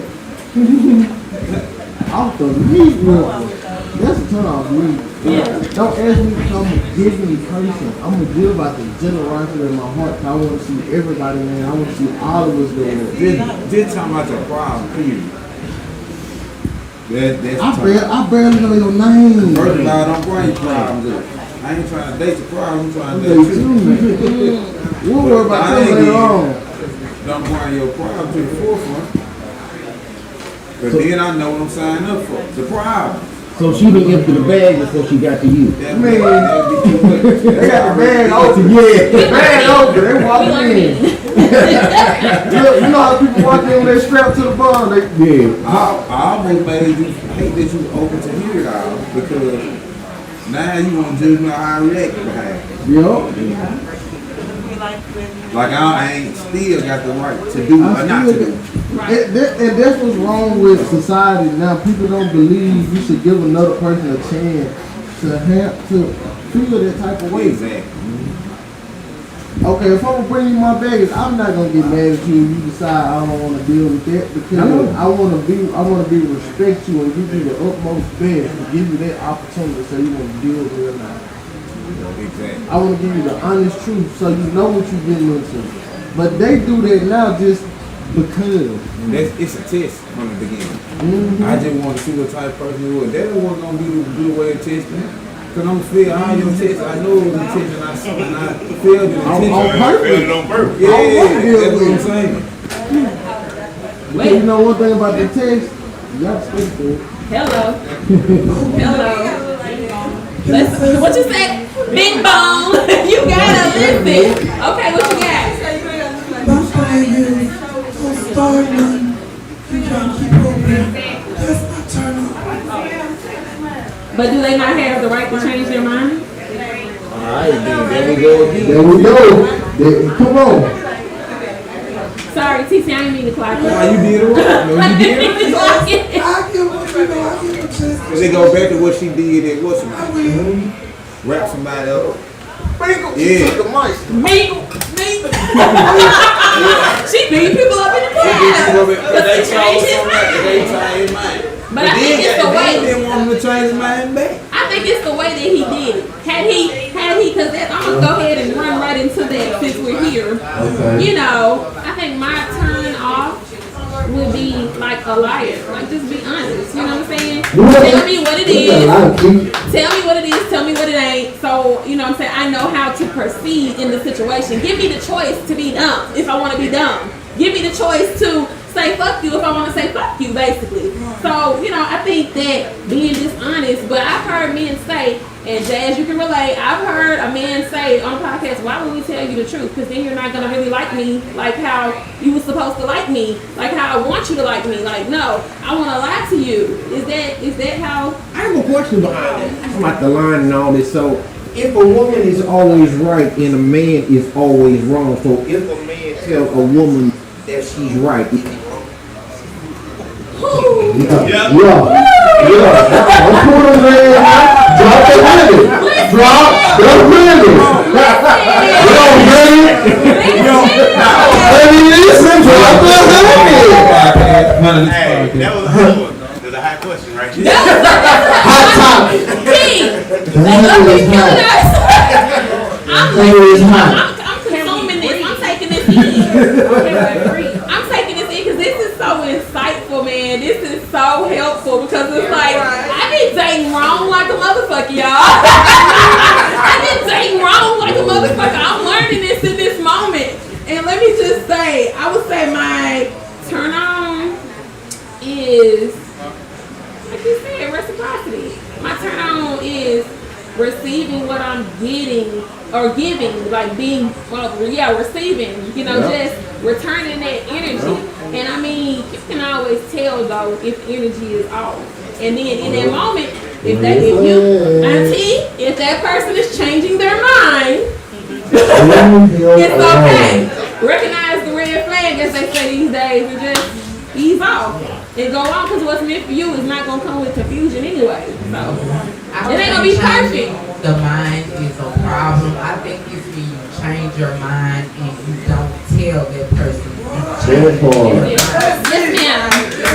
Yes, ma'am. Certain men, they can emotionally, effectively say, sweetheart, you were wrong. It goes back to the lust and the love. Love gives. Lust takes. That's the difference. One of the difference. Yeah. Love gives. Love gives knowledge. Love gives kindness. It gives patience. Lust takes. Lust takes your energy. It takes your confidence. It takes. So if you can tell me I'm wrong, how are you telling me that? Because if you yelling and screaming and calling me out of my name, two wrongs don't make a right. Now what you say? Somebody gonna make a left in the situation. It's not what you say, it's how you go about it. Yeah. Girl, you better reach over there. Thank you. Nice save. Nice save. Because I'm going to say, mine would be, it's a turn off and turn off. It'll be mentality. I feel like a lot of people in this generation have a big mentality. They're entitled. So I feel like when I ask certain questions, it's not a test. I just want to know you as a person. Like I tell people all the time, I ask the hard questions. You know, do you believe in God?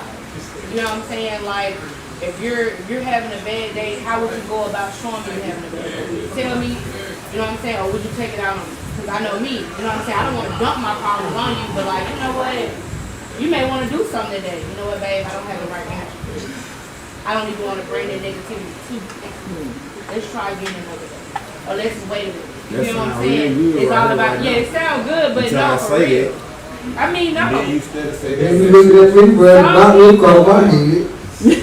I can't test for all women. I can only test to be right. Yeah. But what I'm saying is, in a truthful moment when you feel, if I'm being vulnerable with you, I'm being real with you. Be real with me, man. Like you said, liars. Like, I feel like we live in a time where you meet a lot of people representatives. You're not getting who they're The introductory person. The introductory person. Then you caught me in. Now, who is this nigga? Literally. What happened? I'm not like, what just happened? Bait switch. You know what I'm saying? Like, I'm talking about they went fishing on me collegially. Whoa! Like, wait a minute. Hold on. You know what I'm saying? This is not who you introduced to me. Yeah. It goes back to what she said, you know, don't introduce something you can't maintain. Don't introduce me to a gentleman if you know for real you're a demon. But it's cool. God don't show me in time. And that's where it goes to the red flag. How am I going to move now? It's chest, not check. I tell people all the time, I'm gonna let you be great. But when I make my move, I'm a woman, I move in silence. You ain't gonna even know I'm gone. Out your life. I'm telling you real quick. You texting, oh baby, that number don't work. You trying to go to that address, I don't even live over there no more. Real quick with me. Because I know my word. You ain't gonna bring confusion my way. If anybody gonna confuse me, it's gonna be me. Exactly. I don't need you here. I can do bad all by myself. So I feel like for me, it's the mentality. It's about how you go about stuff and how you treat it. Because a lot of people be treating you like you're options. Baby, I'm a priority. Don't get it twisted. Because you got options, I do too. But I'm making you a priority. But it can get swapped real quick. It can get sticky. It can get real sticky. Real quick. You know what I'm saying? I'm gonna leave it right there. You fuck that. I love that. You know, if I get to go on somewhere else with that. But yeah, definitely. Hold on, wait. We gotta let the panel do their thing. Okay, so what are some of your turn-ons and turn-offs when you first meet somebody? Anybody else? You got another one or no? Now, my turn-on is confidence. Like, where is your energy? Oh, why I got this right there? Mic on. But anyway, confidence. Like, my big thing is you are confident, you're vibrant, you're exhilarating this energy. I'm attracted to energy. Because I'm such a positive person. Good energy is great to be around because that what shapes your perspective on the world, your perspective on life.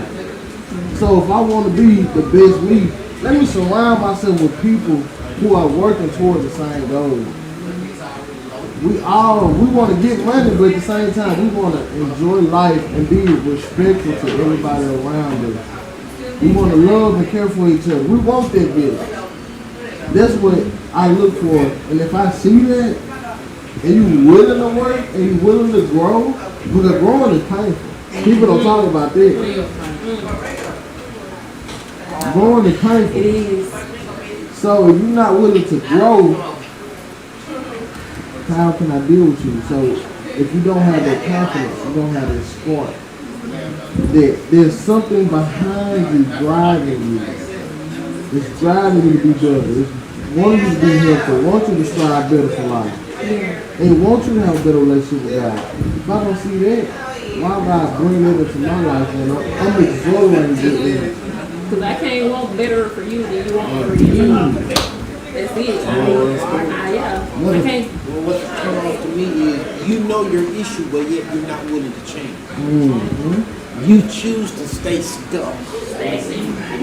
You know, that's a turn off to me. You know that you have an issue. Okay, and you understand what you should do, but yet you still refuse to do it because you love you the way you are. So if you love you the way you are, and don't say that you want something different. Just stay you. That's a turn off. You know whether they're lying. You're lying. Like when I start to see the lie, it's a little lie. Yeah, the one you think that ain't really mean about it. They say little things make a difference. If you lie about a white lie, so what about when you tell a real lie? Exactly. A lie is a lie. Exactly. Yellow, pink, big, yellow, pretty, yellow, small, doesn't matter. A lie is a lie. Your turn-offs and turn-ons, it gave me a lot of perspective. So, since we already did the game, we're going to get that. So, I want to know, you just basically touched on one of the next topics is, like, why do you feel change is hard? Or why not? I just went through a big change myself. I did college for 5 years. I left my mom's house at 17 and I've been gone. First year I went to Chicago. So I had to adapt to where I was at. I'm in a whole different environment. I'm in a Christian university. I'm the only country person up here. I'm the only person from the South. That lady in the church, I got cowboy boots on. That lady at me like, who is him? So I had to learn how to adapt in every situation I put myself in. So I was like, if I can adapt, and I'm not perfect. There was only one perfect man walking living, and even he was tested. If he was tested, then I'm gonna go through all kinds of things. I'm going through all kind of changes. So, I feel like change is something you have, like I said earlier, look at that man in the mirror. If you can't cut that light on every morning, after you wash your face and brush your teeth and look at that and say, and tell yourself what your plan is today, what's your goal, what's your aspiration, what's your dream, what you love to do, what you don't do, speak positively into your life, then how can you be accepted to change? You have to be willing and ready to work for it. God ain't gonna just let you change. You got to be man. He already gave the Son, and He gave us the Holy Ghost. I feel like change for most people is hard because it's scary. You're going into unknown territory. You know what I'm saying? And once you're used to something for so long, it's hard to break that cycle. And it puts you in a place where you want to change. And then some people, they stuck in that in-between where you know you should change. You don't fit the old you, and then you don't even know where the new you is going. So I feel like it's more so the fear. You know what I'm saying? And then some people are comfortable in their fear. They're comfortable in their topics. So until you unlearn, you know what I'm saying, they only know dysfunction. Because once you, the thing about being at peace is you learn that silence is not a defensive mechanism. You get what I'm saying?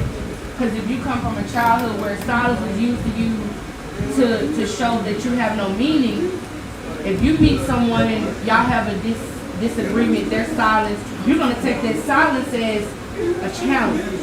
So now you're going to cause chaos. You're going to be in a rage.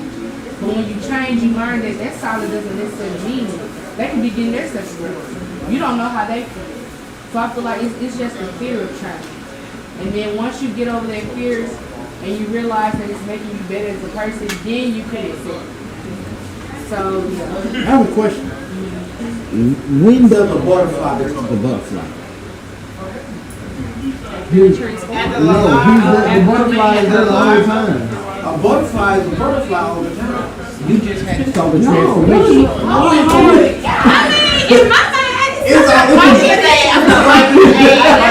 It's a butterfly all the time. You just had not seen the transformation.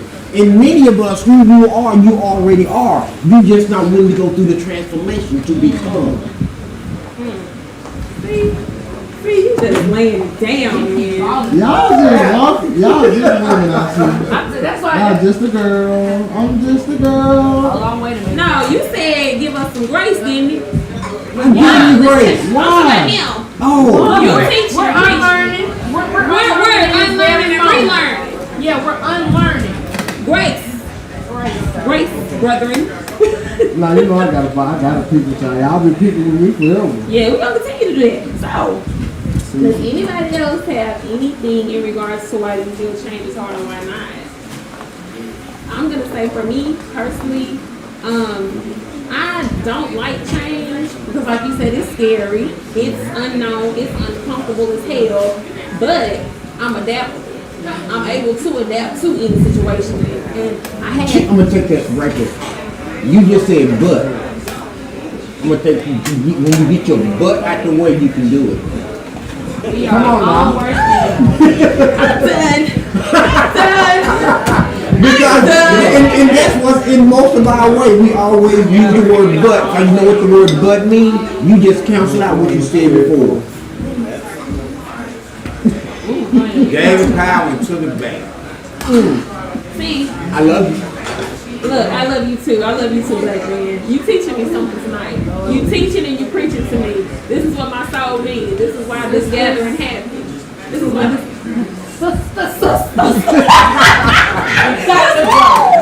Okay, so the next topic is, what's your view on emotional intelligence? I know y'all got something for this. I feel like a lot of people don't even understand it. And I think from a lot of our backgrounds, from survival, emotional intelligence shows in how you react to a lot of things. I am a person, I'm learning emotional intelligence, and I'm realizing that a lot of the stuff that you take on personal is because you haven't healed from whatever is the root of that issue. So emotional intelligence is really something that you have to get to know you and love you. Because once you do that, then you can show it in different ways. And like we go back to the text. Once those tests come back again, you're not gonna have those same reactions. To keep it uncomfortable. You know what I'm saying? Emotional intelligence is knowing and seeing when you're being triggered, seeing when the devil is manipulating situations to get you to put the stuff out the list. You get what I'm saying? Emotional, mental, physical, spiritual, it all ties in together. And when one is off, all is off. So for me, emotional intelligence is having control of me and understanding how I feel. Not respond out of hurt, but respond out of, you know what? Was that a lesson? Or was that God saving me from something? Because rejection ain't always what it, it ain't always the end. Rejection is sometimes protection. Salvation. It's salvation. It's God saving you. Because what you could have walked into. What's the cousin of emotion? First cousin. What's the first cousin of emotion? School me. Feelings.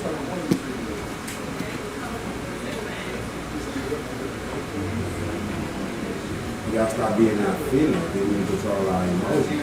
First thing women holler, and I ain't just charging them, but y'all gonna say it first for me. I feel like this. We think more logical, so it ain't about what we feel. We can feel fucked up about situation. Alright, let me say this a little louder then. It's me. Cause no, we don't. I'm gonna act like a nigga for your ass. Nah, you saying Y'all be it. on that bullshit. You saying it. I've been my husband 20 You act like a years, female bro. right now, you act like a nigga. Yeah, but I've been with my husband 20 See years. how our feelings got attached and emotions got attached to what we said? It was proven fake right You there. just reverse that shit. That shit No, dead. you said it.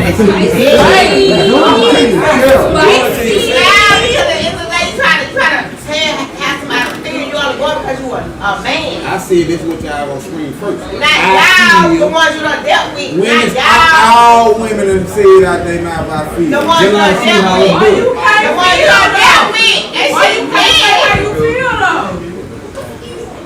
Why you can't? You see that? But he's scared. It wasn't about you can't say how you feel. I just said that's what you gonna make the forefront. Oh, That's what you gonna speak every time.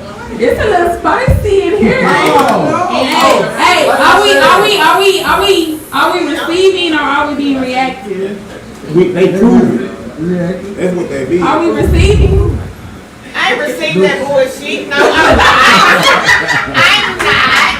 Yeah, what? Because it ain't what it You is. know what? You don't have to receive because get what? The truth gonna be the truth with God. It's like, what I said, Everybody Don't you did. shake your head. You gotta eat up her house. because he's supposed to be over there. Because get what? That's the truth. You're not telling the truth. You're going by experience. You're not telling the truth. It's proven fact. The teachers already proved it. What? From what? This is already proved what? Hold on. Say Yeah. it. Who that shit? Don't speak on their feelings and men don't think logical. I mean, but that's. I mean, cause y'all think we ain't like bitches too. We ain't talking about that anymore. Now, but so you saying you're going by. We talking about majority rule. So majority of women say they feel and majority of men think what? Logical. Some of them think what? And they feel. We need a break. Hold on, What majority? Hold on, baby. If we went to the bathroom and shit, and he went to the bathroom and shit, both of y'all shit stank. So no matter what you say or what he say, you both. Wait a minute. Respect each other's opinion. Agree to disagree. Both of the shit stank. And I'm not saying your shit stank or his stank. I'm just trying to make a point. You said his shit smell better than mine.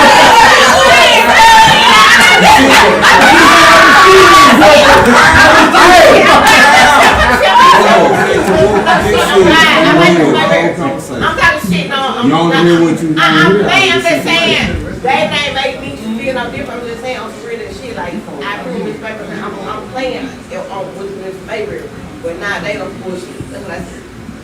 All right. Well, I appreciate the raw emotions, and I appreciate it all. Cause listen, that's why this is here to get their perspectives. You feel me? And no matter how the message message was received, it was received accordingly and how it was meant to be. I'm just happy it's a safe place that everybody. I'm just glad it's on camera. This, Yeah, so it ain't lying. Don't get away. It ain't gonna lie. Nobody would have Davis. Go ahead, engineer. What are you talking about? All right, next question. What we here with? Listen, let's move on. So, hey, they tired of getting beat on right now. hold on. The last, no, come on, prepare me. So, it says, are you happy or are you just content? Are you happy? To be happy, you got to have something happening. So why can't you just be joyful? I was gonna say I'm neither. I'm growing. I'm growing. I'm enjoying. You ain't grown. No, I'm growing. Okay. But did y'all hear that? So something got to happen to you, or somebody got to give you something to make you happy. Why can't you just? So be you joyful? said we need to be joyful and not happy. Right. Just be joyful, and joyful comes from alignment. It comes from peace within, not from without. Alright. It's not what you get from without that should make you joyful.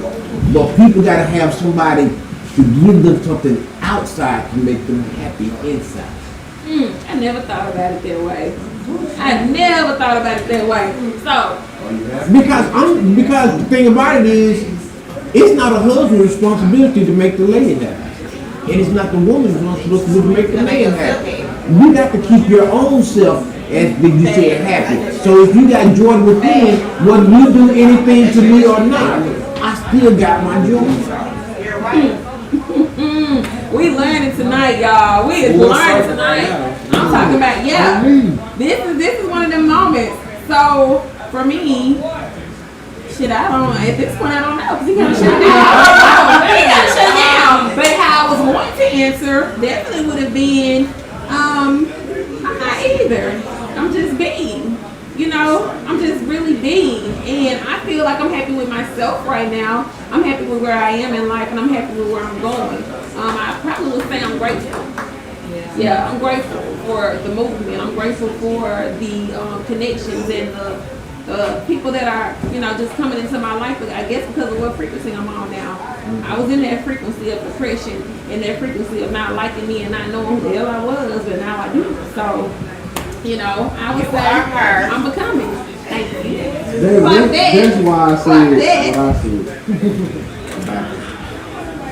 Okay, what else you got to say about being happy or content? Let everybody hear.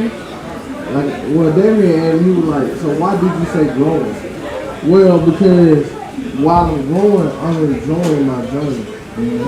I'm enjoying this walk. I'm enjoying getting up every day. Okay, I did this. I don't like how I did that. I don't like that approach. How can I be proactive and make that better? So if it come back around and slap me in the face, I can duck it. Okay. So that's what I'm growing. I'm enjoying the journey. I'm enjoying gaining knowledge. See, you gotta answer the question like this. It was two things. Are you happy or content? I say, I'm with him joyful though. But see, I say happy. How like that? I'm gonna just say happy.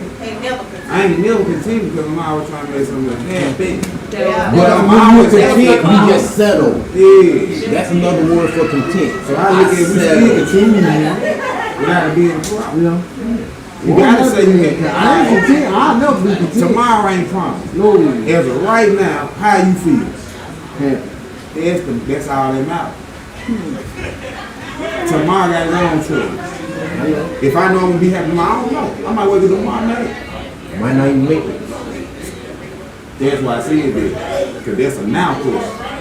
That's the moment right now when you're being asked. It ain't about if I'm going to it. I'm trying to work my way to be happy. What am I doing? Am I happy is the question. Even if there's nothing going on, I'm still gonna be happy. Exactly. It ain't nothing in particular gotta make me happy, but just waking up every day. Yeah, I'm happy enough right there. Just loving oneself. Can be able to have a little emotion, make a little end, I'm happy. Because guess what? When them simple things ain't there, or just a little simple thing, then people ain't happy. Yeah. It can be the simplest thing that you wake up and go do, that you can't do, that somebody else wish they could. Exactly. Somebody wish they could get out of the bed and walk. That's what I'm saying. I deal with that every day with my patients. They can't, most of them can't. You know. But even they still have it. Yeah, to be alive. Some of them still have it. Yeah, to be alive, simply. For real, to be alive, to be able to call. I got trach patients that can't even call and make their own orders. Their family member or their nurse has to do it for them. I would never take this throat chakra for, like, that's why we got this. I would never take this for, you know, what it's not. Like, I just wouldn't, because a lot of people cannot physically or just mentally or spiritually even do anything for themselves. So I'm grateful, you know, for where I am right now. I'm happy. Yeah, I'm happy with me. I sound happy because I'm finally at a place in my life where I'm not surviving, I'm living. I've been surviving for a long time. And it took a long time for me to get to this point. When I started doing music, this when I really did start feeling alive. And I started realizing that what I thought was life, I could change. And it's scary, but I'm very happy. There's always something happening for me, whether it's physical, spiritual, emotional. I'm always seeing something change daily new for me. And that's enough to make me say, you know what, I don't want to be content. I don't want to settle for this. I always want more. I always want better. Even if it's something simple as, you know what, I'm going to make a cup of coffee today. You know what, God, thank you for waking me up. Because I have a father, he can't say that. He can't walk. He can't talk. You know what I'm saying? So I'm just happy in the fact that I'm no longer just existing. A zombie. A person that's already dead inside. Because I feel like, what was I living for? Now I'm living life. Living a Lord taking charge. Hello. You know what I'm saying? And learning how to control it as I go. Okay, So, you I'm very happy. I'm definitely happy. Definitely happy. And I'm living now. And it feels good to, you know, be alive. A lot of people don't, they're still surviving. They still those zombies. You know, still self-medicating with things so detrimental to not feel. Because feeling is too close to being alive. You said be there. And I'm gonna touch that. I know as women we do say how we feel a lot, but I feel like we do that so we can know that we just want to know someone feels connected to us. And the approach is wrong a lot of the time. We're getting better, ladies. It's wrong a lot of the times, but you know the intent behind it do be. Yeah. You know, it comes from wanting to be understood, to not just exist. To know I'm living, and if I'm living with you, then okay, that makes it a little bit. Yeah, nice save. Nice save. Look, Nice we save. didn't win, but we didn't go down. No. But you know, some that goes back. We're not battling. We are not battling. We're receiving. We're learning. You're a winner. Three sides of that coin. 3 sides, all 3. So does anybody in the audience have anything in regards to are you happy or are you just content?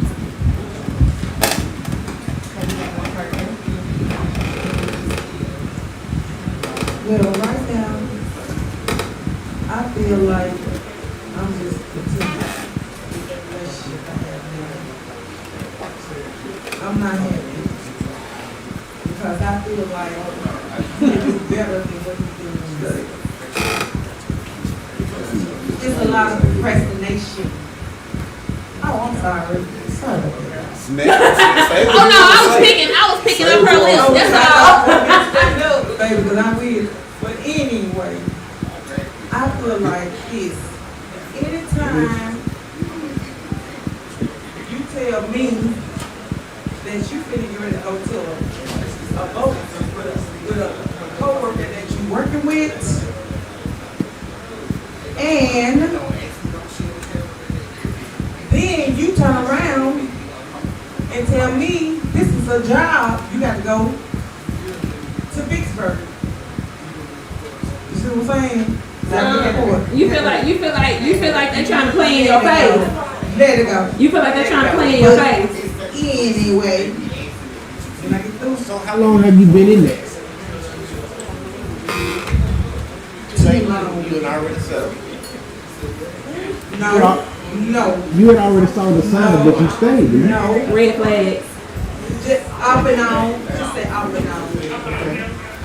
So it's up to you whether or not you think you're gonna do better, but are you going to do better? Yes, I am. I'm definitely gonna do better. I When? can be somebody they gonna be there for me. When you gonna be there for? I'm already here for me.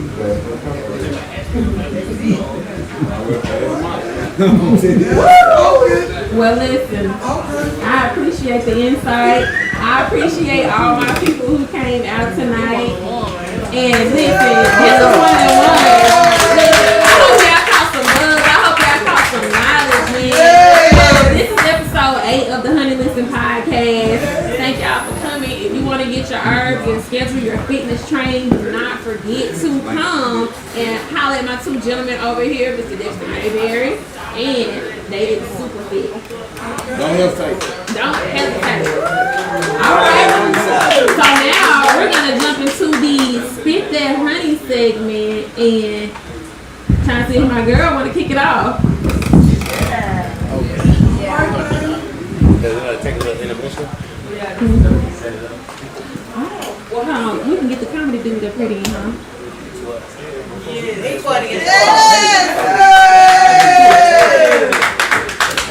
Oh, okay, okay. Thank you all. Thank y'all for coming. See you tonight today.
I understand. Thank you so much for coming.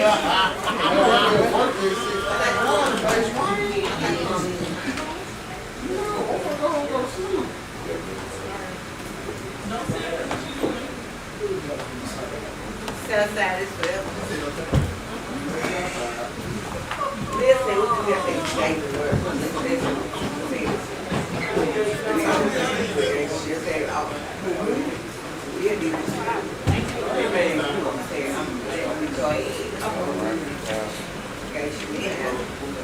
Shot. Where is Shot somewhere? He get with the company with Jack. A lot of. I told you I'd be here. So you gonna spit the honey? We still alive. So. Hey, All right. I don't have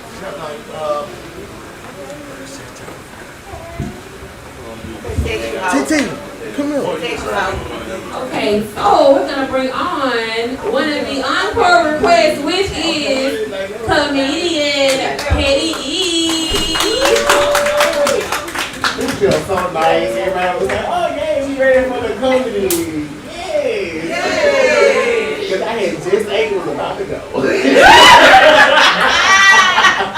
Y'all talking about a good time with the spirit I was talking about. My spirit was saying that. Like you, like that. For real.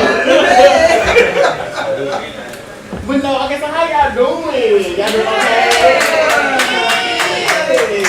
Okay, so I do enjoy like the feedback energy here. When they talk about like the toxic masculinity, like so. My brain is like half and half, you know what I'm saying? So I don't know when to bring this shit out, you know what I'm saying? Look at me. Like, that soft, sweet, and humbleness of it all, and then that I will beat your ass.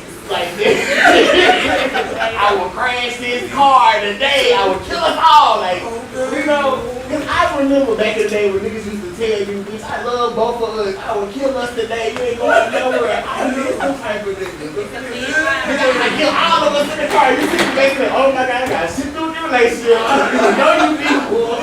This is the wrong Uber. But yeah, like, sometimes, you know, they say that toxic love, that shit do feel good when it feel good. You know what I'm saying? Because when you get like in there, that toxic shit go out the window, like, yeah, nigga, he get eye a couple times with that shit, you know? You know what I'm saying? You know what I'm saying? Like, yeah, I can't see my mama this week, but now, you just can't do that shit. You cannot do that shit when you get older. It's been like, I just turned 30. And like, I'm still ready to fight baby mamas. Oh God, like I still got that in me. Like your baby mama tried me, boop boop, I'm here, bitch. I'm defending myself. I called the police. That's what I'm saying. I was defending myself. She was saying, me. And then these baby mamas like, look, it's something about having a baby that gets you like taller, some extra like Hulk shit going on. You know what I'm saying? Like. After the baby, you be like, damn, she don't wear a great baby. No, this bitch is 10 times stronger. No, bitch, I will punch your ass. I'm gonna defend myself. Eat a lot of chicken. For real. So what it is, and then like take care of a kid, like, no, like, y'all gotta watch what y'all, you know, be watching on TV. That shit is terrible. Like, my niece think I'm the gorilla from Tarzan that attack everybody. My nephew was like a few months old, he's scared. I did like, he was like, oh my God, murder! I was like, what the fuck is going on? Like, this somebody scared, but yeah. Watch it out, you be careful now, watch on TV, like, big people need love too, you know what I'm saying? I don't want to just look, I just don't want to look aggressive for no damn reason, you know what I'm saying? Like, recently I was like walking in the park, hard to breathe, getting hot. I just seen some white people out there walking, so I decided to go for a walk. So I went out there and everybody clutched their purse and with the lock in their cars. I said, what the fuck is this? So I started hitting that RuPaul walking their ass. It's God. It's God. Like, ow! Like, I hit that shit on their ass real quick. They was like, oh, okay. Yeah, my mother, that was a hard ass performance. But at the same time, you know, they keep that energy. I don't know when to turn that shit on. You know what I'm saying? Because I'm telling you real quick, I would slap shit out your ass. Like, you get to this goddamn club, extra. Get the fucking up. Okay. I'm gonna beat your ass in this club. I ain't gonna wait till we leave. No, fuck the bathroom. Just start punching up. You can't do that. You can't do that. You can't be going out here crashing out. You can't be going out here crashing out. Like, that shit is not good. Wink, wink. Like, I'm with the shit. Call me. You ain't even with the shit. I don't care what time of night it is. I'm going to pull up. I'm going to move along. I'm kicking to the dog. There we go. She said, bitch, we outside tonight. But you can't do that. That was like the whole thing. They was saying like you gotta get that energy up out of you by Sunday. That's what you want to church with that right spirit. You know what I'm saying? Because the Lord gotta forgive you for the shit you pulled last week. Like, Sister Singleton gotta wonder. Damn, she was with somebody wonder that. Yeah, you still there. In a box, bitch. You got me fucked up. No, like, okay, so y'all be watching on them crime shows and shit like that, like the ID channel. Yeah. You know, people get locked up for the stupidest shit. I'm talking about the stupidest shit. And get the most fucking time. Like, I almost got like 10 years in prison for not returning a U-Haul. But they let this motherfucker eat niggas out in like 6 months. How the fuck I get 10 years, he get 6 months? All I did was not return a U-Haul. This nigga chopping niggas up, we're in the same cell. Get me out of here. We are not the same type of criminals. I'm scared.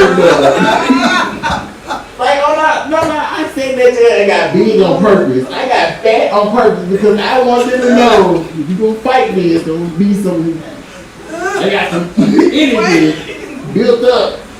They put me in the cell with one nigga, and I swear to God, I had a dream this nigga was fucking with me. I'm telling you, in my dream, he was already on top of me. I started punching.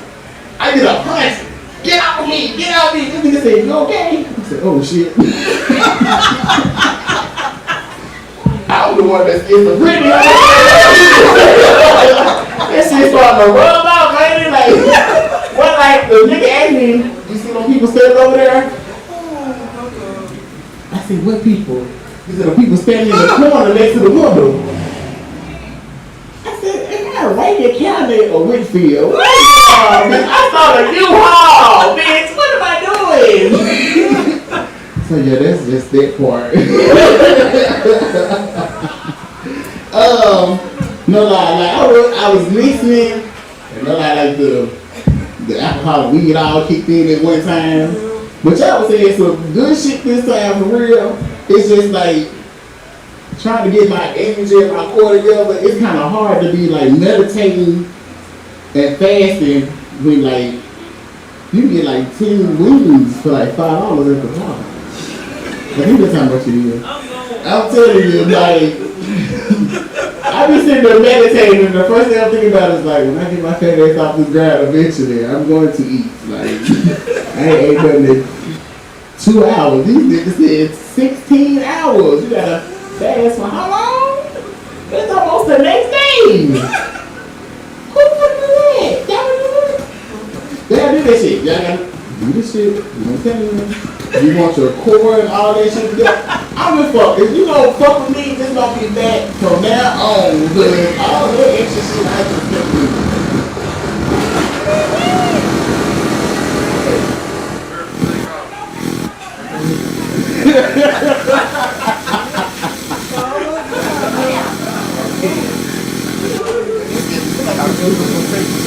But yeah, I mean, you gotta really work this. I tried to get like my chocolates and stuff online.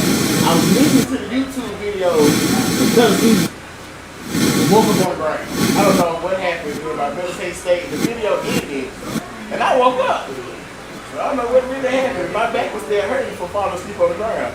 Because I was in the park outside meditating. I'm already dating you, and feeling the fucking sleep. So it's not for everybody. You know what I'm saying? Like, crashing out and then like turning up, you what the fuck you want to do, just being extra, let's say, that's for some people. You know what I'm saying? Don't fall for the people. You know what I'm saying? Because like, we have to wear shit like this to be seen, so you know, we don't have to be heard. Okay, so where are my single people at? Ain't y'all fucking glad that y'all ain't had to deal with some shit? You know what I'm saying? Like, that you can just buy you a nigga. On Amazon. Plastic is a motherfucker. He don't get the box. That's another $1,000. They got the AI. I'm not talking about that shit.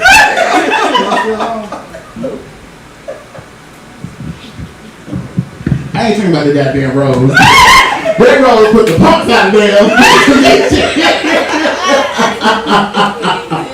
I don't understand. That Rose took women to a whole new fucking level. Y'all started sucking dick. Y'all started doing cartwheels. As long as that Rose involved, you don't give a fuck what else your body is doing. That Rose cut the fuck up. Y'all like, goddamn, nigga, get off me.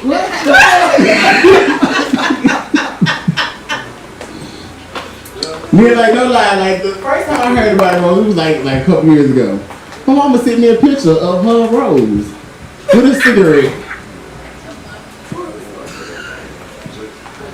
I said, man, I'm talking about with a cigarette. I'm trying to figure out what the fuck you get a cigarette from. Nobody smokes in the house. Like, where did you get this from? She said, oh, my coworker told me about it. I just stopped talking to them bitches. Stop talking to them. Cause now you sitting there on Tuesdays, I can't call her at all. I have an emergency on Tuesday, they gotta wait till Wednesday.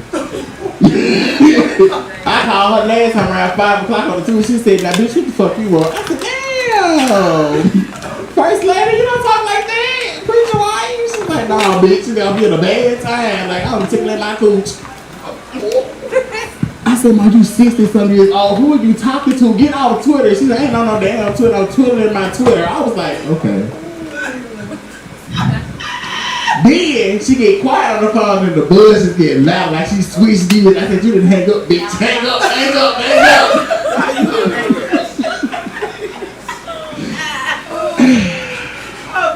No, like she called me the next day. She said, "Your fat ass didn't need nothing but some food money. I can't get my nut first." I was like, "Lady, why you talking to me like this?" When did we get that damn clothes? She said, "I listen about your booty hole." I'm like, "Bitch, no, you don't." No, I love my mom, you know. Father's Day coming up. What are my fathers at? Woo, woo. Damn. I threw a finger up. Okay, we got somebody.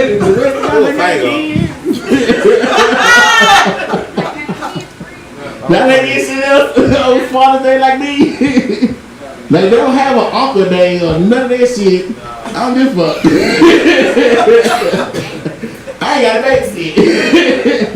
I see my nieces and nephews enough to know that, you know, they think I'm a slide. Like my niece rolled my stomach all fucking Christmas afternoon in front of everybody. Like slide from my shoulder down to my stomach in my lap. They got that shit on camera, think that shit cute. Like if you share that shit, I'm gonna beat my family up. I'm gonna beat my little brother up. I love him to death. He already know. Don't share that shit. Then they get the little pixel thing that share the little videos and pictures. Like it slides through. That's in the front room. Where everybody can see your daughter sliding down my goddamn lap. What I'm gonna do is, as soon as your daughter get on me, I'm like, "Yeah, you used to do that little gay ass shit by sliding my goddamn lap, bitch." Ain't no purrs. I don't even like pussy like that. Don't do that shit. No goddamn boy in front of her boyfriend. I'm gonna say she used to do that shit when she was little. Watch her ass. She ain't your goddamn lap, bitch. She got to spend some money because every time she do that slide, she got to give $10 to stop that shit. That's how prostitution gets started, damn it. Now where are my crash outs there? I love shout outs to my crash outs. Y'all be ready to tear some shit up on the dime. That's what I'm talking about. Y'all retired crash out? Y'all miss that shit? What? I gloat. I spent $250 on a nigga that cheated on me. Get his car stolen. And as they was stealing that bitch, I'm on the phone with them. "Yeah, nigga, yeah. We gonna have a good day. We finna go outside. We finna do this, that." I heard skirt. Yup. Cash out. Got his ass. See how that shit flip? See, you know what I'm saying? Like, you can be a crash out, but was you really ready to crash out? You can always go back. To this day, that nigga still don't know I stole his car. You won. You know that? Because we live. You know now, but if you watch this shit, but to this day, like he invited me to the wedding and everything, so I was like, I should go. You know what I'm saying? Just to tell you Then Hurricane Katrina happened, I was like, I shouldn't go. See how God put you in the right spot at the right time? You know what I'm saying? But one day he get his car back though. He did. He did get his car back though. No windows, no tires at all in Nashville, Tennessee. We stay in Jackson. He called me again. "Oh, I found my car. I said, "Yeah, bitch, now cheat again, ho."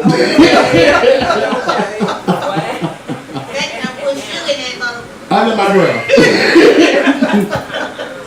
I had to say it under my breath. When you crash out for real and you already know you got there, that's when you can talk shit under your breath. So, okay, fellas, you heard that they don't be coughing for real. They be talking shit about y'all under their breath. But I'm gonna let y'all go. My name is Comedian Petty E. I had fun up here. Y'all had fun? You say it. All right. So next we got coming to the stage, Key Ray.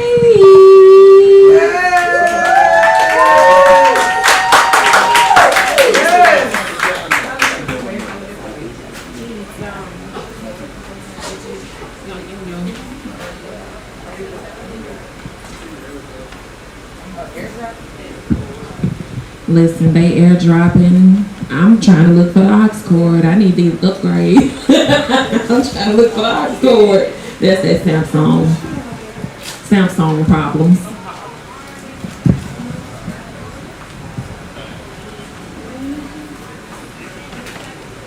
Hey y'all.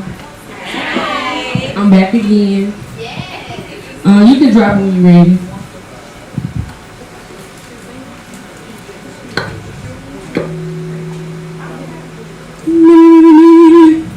I ain't saying that on y'all for real. Yeah, I think I just gonna do a couple notes. A couple notes. Yeah, just 3 of them. Do, re, fa, so. Let's see. Drifting on a memory. Ain't no place I'd rather be than be you. Wow, loving you. Wow, wow, wow, wow. Day will make a way for night. All we need is candlelight in the sun. Wow, soft and long. Wow, wow, wow. That's all the singing I got. Cause I ain't even singing the damn rap. Yeah, you know, just a little, you know what I'm saying? You know, just a little some slight.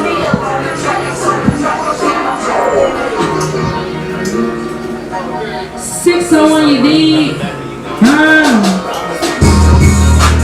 Kirk time we rich. Big sis in the deep. Big brain, beach. Hey yo baby, brought me up a wood. Crack time we wrecking shit. Big sis influence this. Pin game on murder till. When a man in young you get. Truly gifted when I spit. This ain't I'm out to this. All I been is feelings. Nonchalant and fuck with him. Roll the wood and roll the dust. Turn a nigga too much. All in this soul life. Toothpaste and mouthwash. I'm on a mission now. Fuck getting it out the mud. Concrete will be stood on. Niggas can't play me soft. Niggas pussyfootin' with this rap shit. I take it to the paint like Brian, I'm not average. These niggas real and they stay on go mode. The niggas switch tall, he had to pay the toll. I tell them hoes, y'all can never stop me. Every verse that I'm on, he like Mikey. Yeah, call me Tyson, but I ain't no chicken. My bitch is weedy, yeah, my niggas wicked. Bitches, they hate on key, cause they can't fuck with me. Hot shawty got so much motion, she reminiscing. You cannot tell me that I'm not the bitch you feeling. I do not care, I know I'm really hitting ceilings. Niggas be mad like how the fuck you get them dealings. All in my business like I ain't the realest. When it comes to freestyling and rapping, I'm that bitch you did. Don't forget about singing, I've been doing it since I've been a G. Niggas pussyfootin' with this rap shit. I take it to the paint like Brian, I'm not average. My niggas real and they say I don't go mode. The niggas switch tall, he had to pay the toll. Keyway, the niggas switch tall, he had to pay the toll. I don't give no fuck who gets me, my nigga. I always sit alone. Oh God. Krypton and ready shit. Big sis influence this. Pin game on murder too. I'm lit. I'm out. Thank y'all. Get my little Krypton. Follow me on all social media platforms. KYBREY. Thank y'all.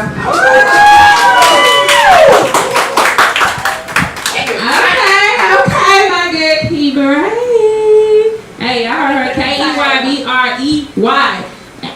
I thought we had some more rappers and artists and comedians in the building. Nobody? Nobody? Okay, we got somebody who wants to come up and sing. Come on, man. Come on, man.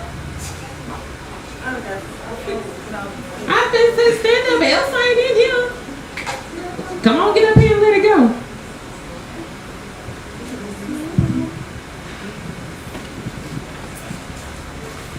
Hello, everyone. How did you get here? I said nobody knows.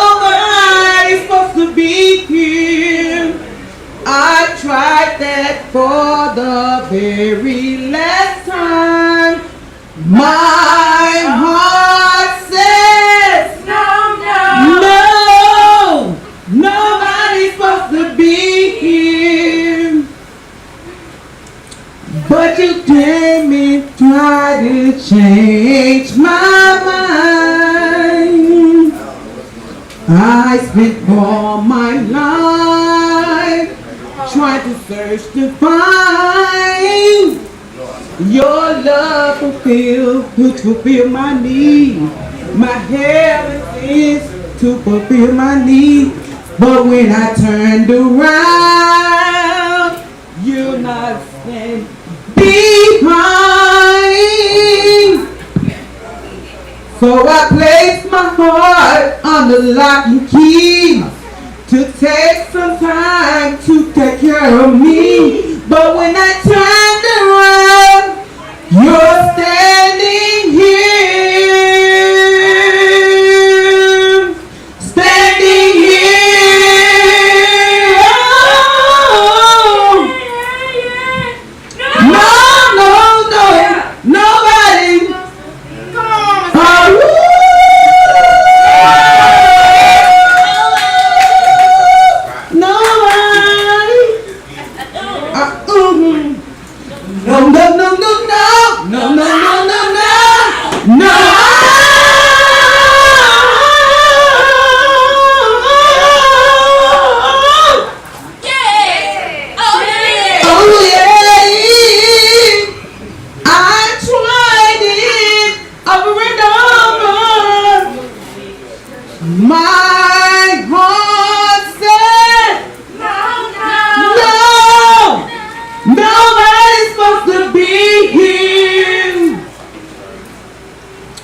But you came and changed my mind.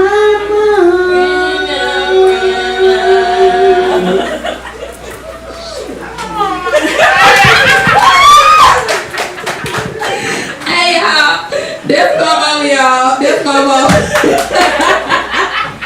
Look, I appreciate where your twin run up to. I thought she was gonna give us something too. Oh, she said she at the bar, baby. She ain't got time. So, let me see what I'm trying to do. I thank y'all for coming to the Honey Listen podcast. I'm not doing anything tonight. I'm just hosting. So I hope y'all have a great night. Thank y'all so much for joining episode 8 of the Honey Listen podcast. And until next time, Honey Listen.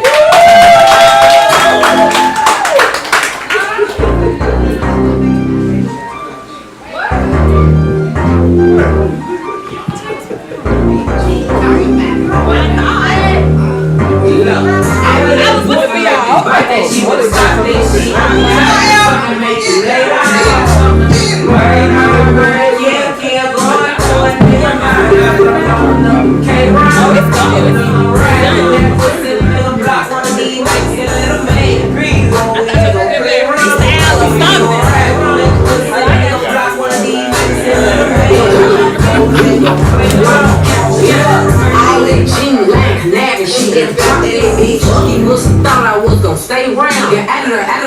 I wish a nigga would try me like I ate that bitch. Cause I got niggas that don't play about the kind. I say proudly with my chest. The bitch ain't never fuck me for nothing. So try me if you want to. That's the first time I won't be one. Money, shit on hoes. Going through a bitch mind. Oh, count. All of that for like about that shit. But stop that shit. And I got something to make you lay down. I got something to make you murder, kill, going through a nigga mind.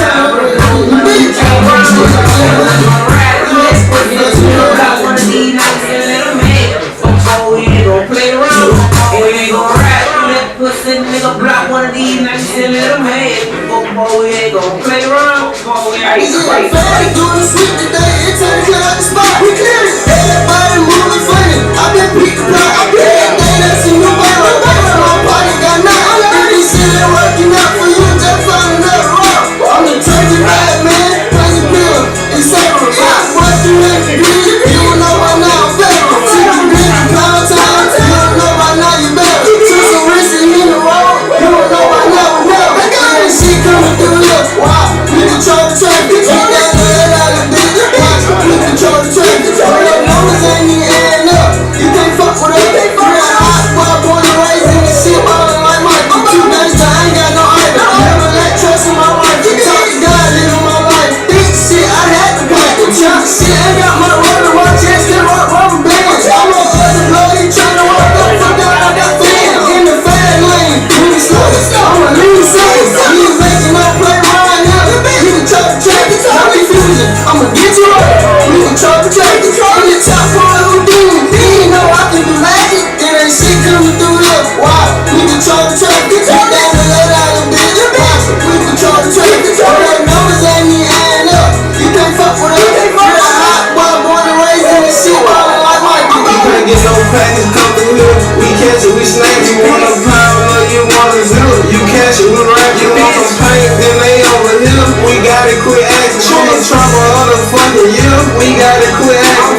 out, you know they don't pop me. Play with the gang, we stand on top of shit. I got the bag on the bed like a young nigga place on the bed. I got chocolate, towers and check. Them young nigga wilder than I tell them I'm crackin'. I know they ain't no rip. I know they don't like me, but that be the shit that excited. Well, maybe go listen to them. I about to find me night. Started they blocking the striker. They thought they got struck. I said, I'm on the club, they fight. I ain't no club, you track. I'm the one that be making shit happen. I get that out here rap. I ain't no running for pop, them bitches for cut. Hey, let me get out. You know I ain't no working. I'm chasing them down with this switch. You gon' run from me with it. Hey, let me get out.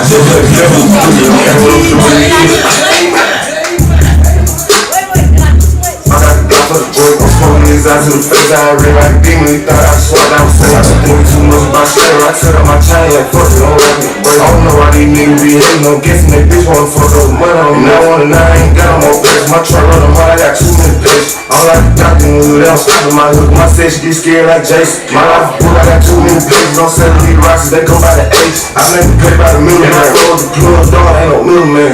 Spin a little bit like a ceiling fan, you know that boy tryna get it in. And I do not fold new niggas that OTF, it ain't no room for the fiddleman. Feel the cat too back with 100 bands, I just trust too scared for 100 bags. I'ma be out the parents, plug me in. I don't worry about looking on the phone screen. Hey, let me get off, you know they don't shop the slow.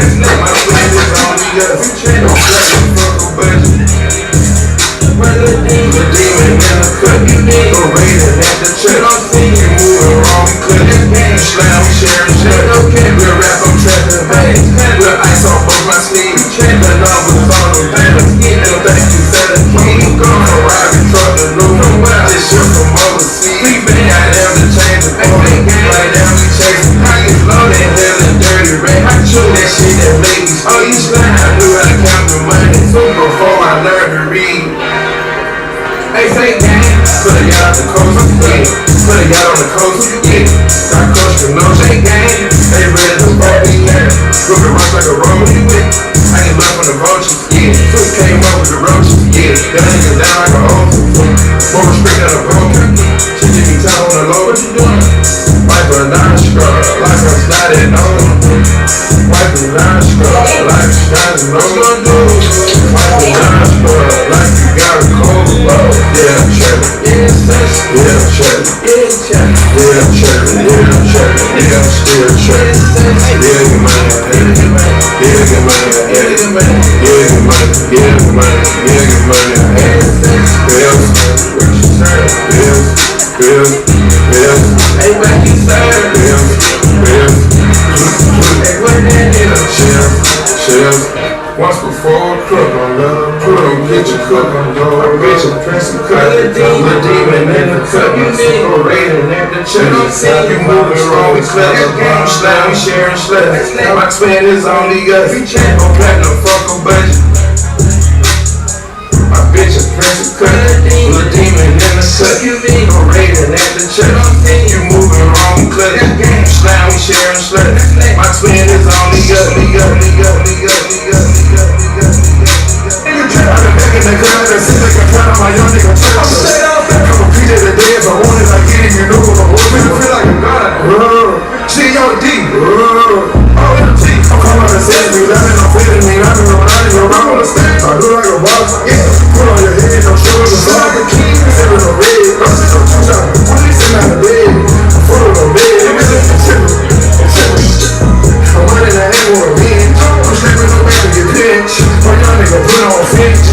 I'm looking for a new again. I don't know if it's true as it's true. I'm looking for a new. Skit. In the club with a down, I'm ready to slide. Skit. I'm ready to search. Skit. I'm going berserk. I do get a work with a SBG. I'm running clean, but I'm dirty. I'm tweaking, I'm geeking, I'm dirty. I'm full of that land, I'm doing something. I'm coming out of balance, I'm working. Back outside with the niggas ain't here, they gon' put up on side. I'm rich when I slide with niggas. I went out of my body, no filter. Shit side me, Send the flight to the city, got barbecue. Getting turned, getting litty with the young crew. Got shots in the wall with the money. Can't you go to, I don't know, bro. From the dark to the drunk, that's a boss. Gang, heard my face, that's my boss. Bitch, that broad day, no drop. Can't get red, baby, bitch, gon' follow. Prince, sir, one foot in the puddle. Like a bird in the sky, I'm slack. Ten chance in the ride, just slack. No love for the bitch, we smack. Pull up right now, free. free backs. Walk down, get out. We treat each other like we drinking about real gangsters. Better flow it down, I'm ready to slide. I'm ready to serve. I'm going to reserve. I do you the work with it down. I'm ready to slide.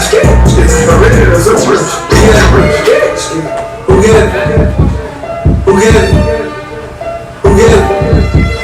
Who get it? Who get it? Who get it? Who get it? Who get it? See what I'm looking for what? Drop a low for the pen, watch I pull up. Ain't no trap, I promise I'm shut up. I might go to these soon as you look up. I've been dealing with personal problem. Rap flow, I might turn to the raw. He got 200 bottles, like shit on some low. Stretching his ass some water. I got people my finger blocked out, my bitch be hoe, he acting retarded. In the back of my shoulder, I'm strapped with clothes. You know I ain't no touch the heart. You know I can't go out like buddy. You know I'm a shoot at my target. While the diamonds on me like a fox. Ice baby come from water. You know I just left prohibition, 100 some niggas and all on clip. Everybody I popped out of my city. I ain't asking nobody for real. Just me some kitchens and some switches. Couple just a lot of ammunition. With a crash on the opposition. Everybody gangsta so the nigga die. Trying to get some fire by my brother. You ain't killed me, nigga, you a lot. Turn that ball down on brother, he ain't want to smoke, baby, let it cry. Ball down on brother, he ain't want to smoke, baby, let it cry. All I know about like one train, man, niggas ain't that. Who get it? Who get it? Who get it? Who get it?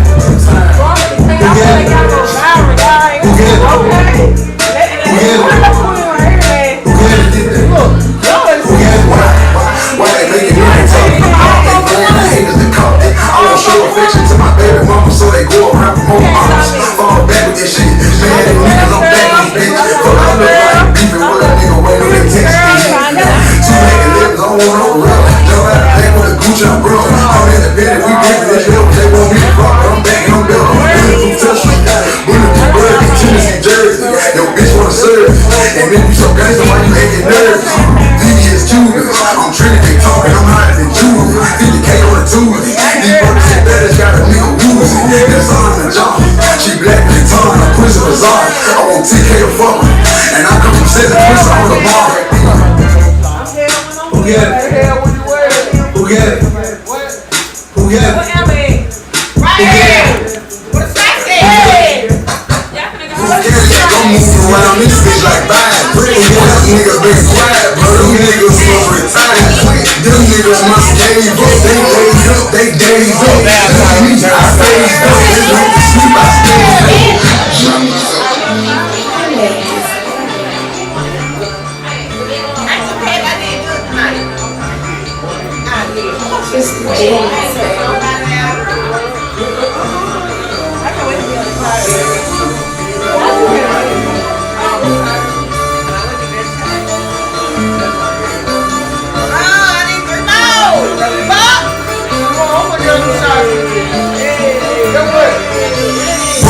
Cadillac, I'm moving around this bitch like Biden. Rap niggas been quiet, but them niggas must retire. Them niggas must gave up, they gave up, they gave up. I stayed up, I stayed up. They fly the world, chasing my whole out of state. Them niggas expired, take them off the ship, they out of there. Fuck the rubber bitch, when we out, I make her out of face. Don't be mad at me, get your whole shit out of place.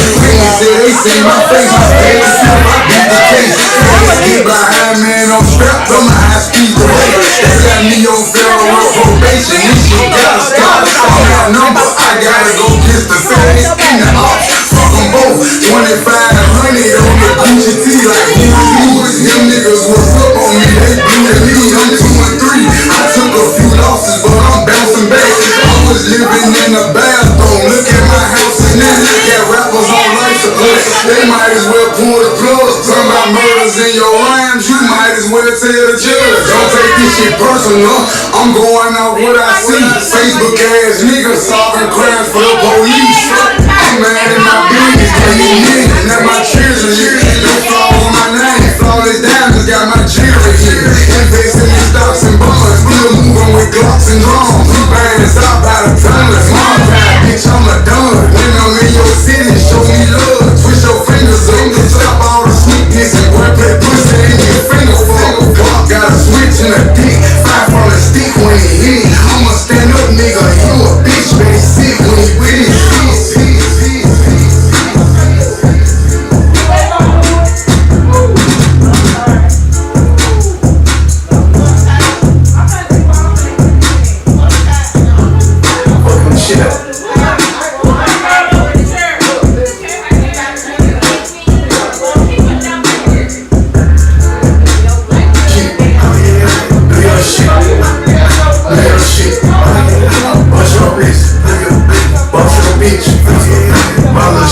fine shit.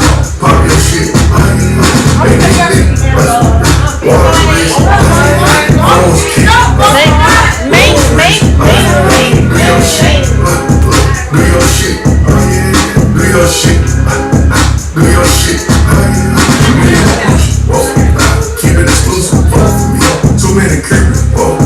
Shout out my jeweler. Fucking the shit out of this bitch so toxic. Got her stupid. I'm going digging that pussy. She brought it. Pussy she cool.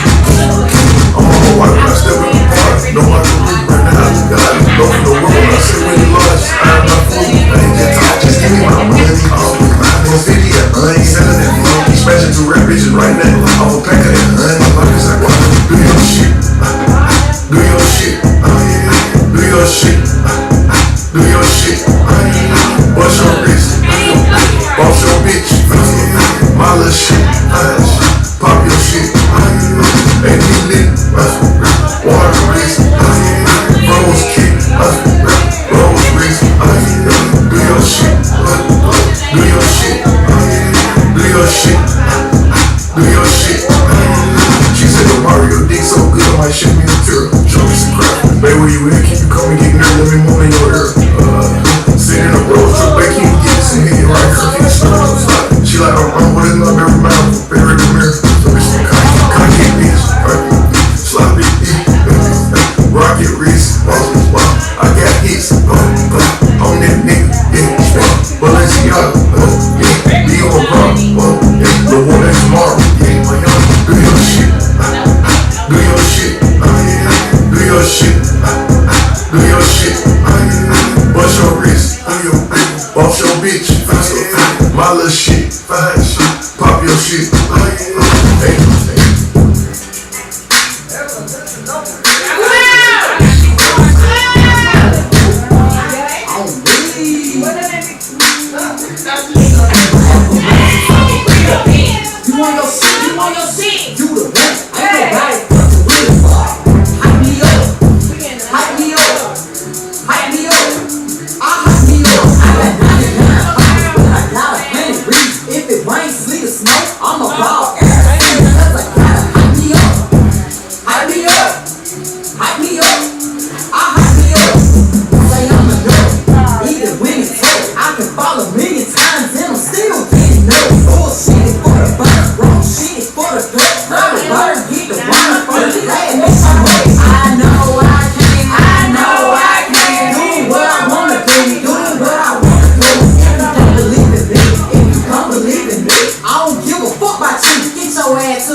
Let her cook, be no cook, frying shit. Let her cook, sweet cake out there, be my spot. Let her cook, all the stuff I'm trying shit. Let me cook, if don't come through, shut shit down, I'm bringing hoes out. Run up on this shit you want, I'm swinging balls out. If them hoes ain't bad as good, then put them hoes out. Look at my ankles on your nigga's shoulder, earn them toes out. Ass and y'all look out, now these hoes look out. Head and y'all look up, I don't even think that math. Bitch talking like she gay, she don't want no amp. These hoes could pop a mouth and need you, bitch, she say, bitch, I ain't gon' cry no guns, I ain't gon' cry no white feet. Ho, I got my own cake, you gon' make me way he look. Just my nigga ever cheat on me, bet we break even. Bitch, your nigga still my nigga, bet he can't leave it. Ho, never gave a damn, I ain't never gave no fuck. Bet I look at hoes, we ain't never made you no fuck. Bet for everything I ever lost, I'm on the mission. We turned the whole house into a booth, we in the kitchen. Let her cook, big little cook, frying shit. Let her cook, I'm gonna kick out back, beat my spot. Let her cook, all this stuff I'm trying shit. Let me cook. Girl, you right. You dead, I want your spine. Jesus on the kind. All these bitches tell me let it learn. Now they hate to see me win. Play it ush, let it burn. Hold on, what the fuck is me? Let me take my shit. I can't hit up on these bitches. Like, you finna drop again. Yeah, you hold the recipe. Can't get this off the hand. Get them hoes a head start this time. All these bitches lost again. Never gave a damn, I ain't never gave no fuck. Bet I pick up hoes, we ain't never made it no fuck. Bet for everything I ever lost, I'm on the mission. We turned the whole house into a booth, we in the kitchen.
Real trap, nigga. In my background check, I only say you cap, nigga. Breaking 30 different lines, really know them raps. I just left North Park, I'm headed back to the south, nigga. Every time I pop out, it's a movie.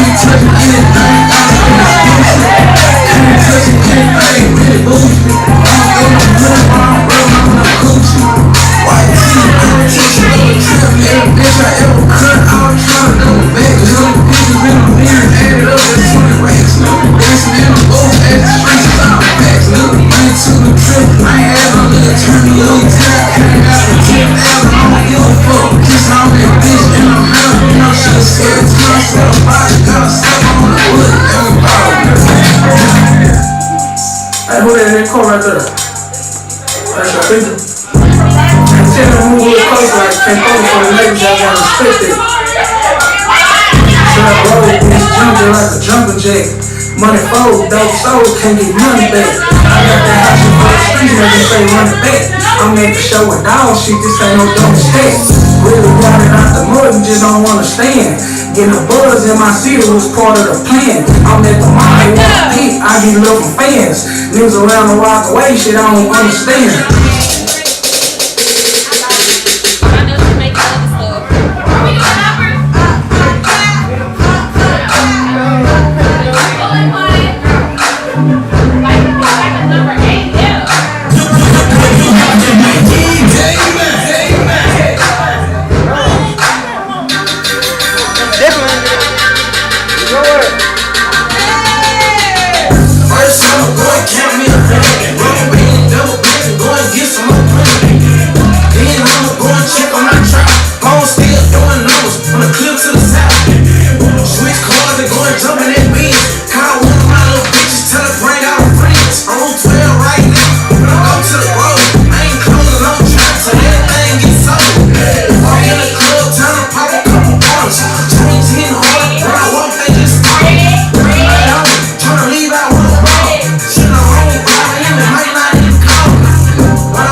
whole shit, I'm a pipe line. Get a thousand to the dough at the right time. Drug hopping, baby lane, I'm the one to mine. Get 100 right now, they won't put a dime. Phone going on, all my trap going up. The ladies in the city, they gon' bitch that I can't touch. I'm on Count William in a Rolls Royce truck. 60 on me now, 10 get a nigga touch. Put the ice up, I be back up in a minute. Got a duck off, everything I ride 10. Spin another dub, time to go back to the finish. Hold your toe back, I'm tired of standing in the streets. I'm tired of putting you alone. Bad on the shirt, $500 on cologne. Love bad bitch, gotta sing it out my song. One night only, now I gotta go back home. I gotta get back to the street. I'm going to number 10 on the whole street. Had another trip, I can go for a week. Make sure I'm money me. Fly the whole city, I'ma take it out. Get 1,000 to your door at the right time. Club hot, lay lane, you know I'm supplying. Get 100 right now, and let's put a dime. I supply the whole city, I'ma take it out. Get 1,000 to your door at the right time. Club hot, lay lane, you know I'm supplying. Get 100 right now, and won't spend a dime.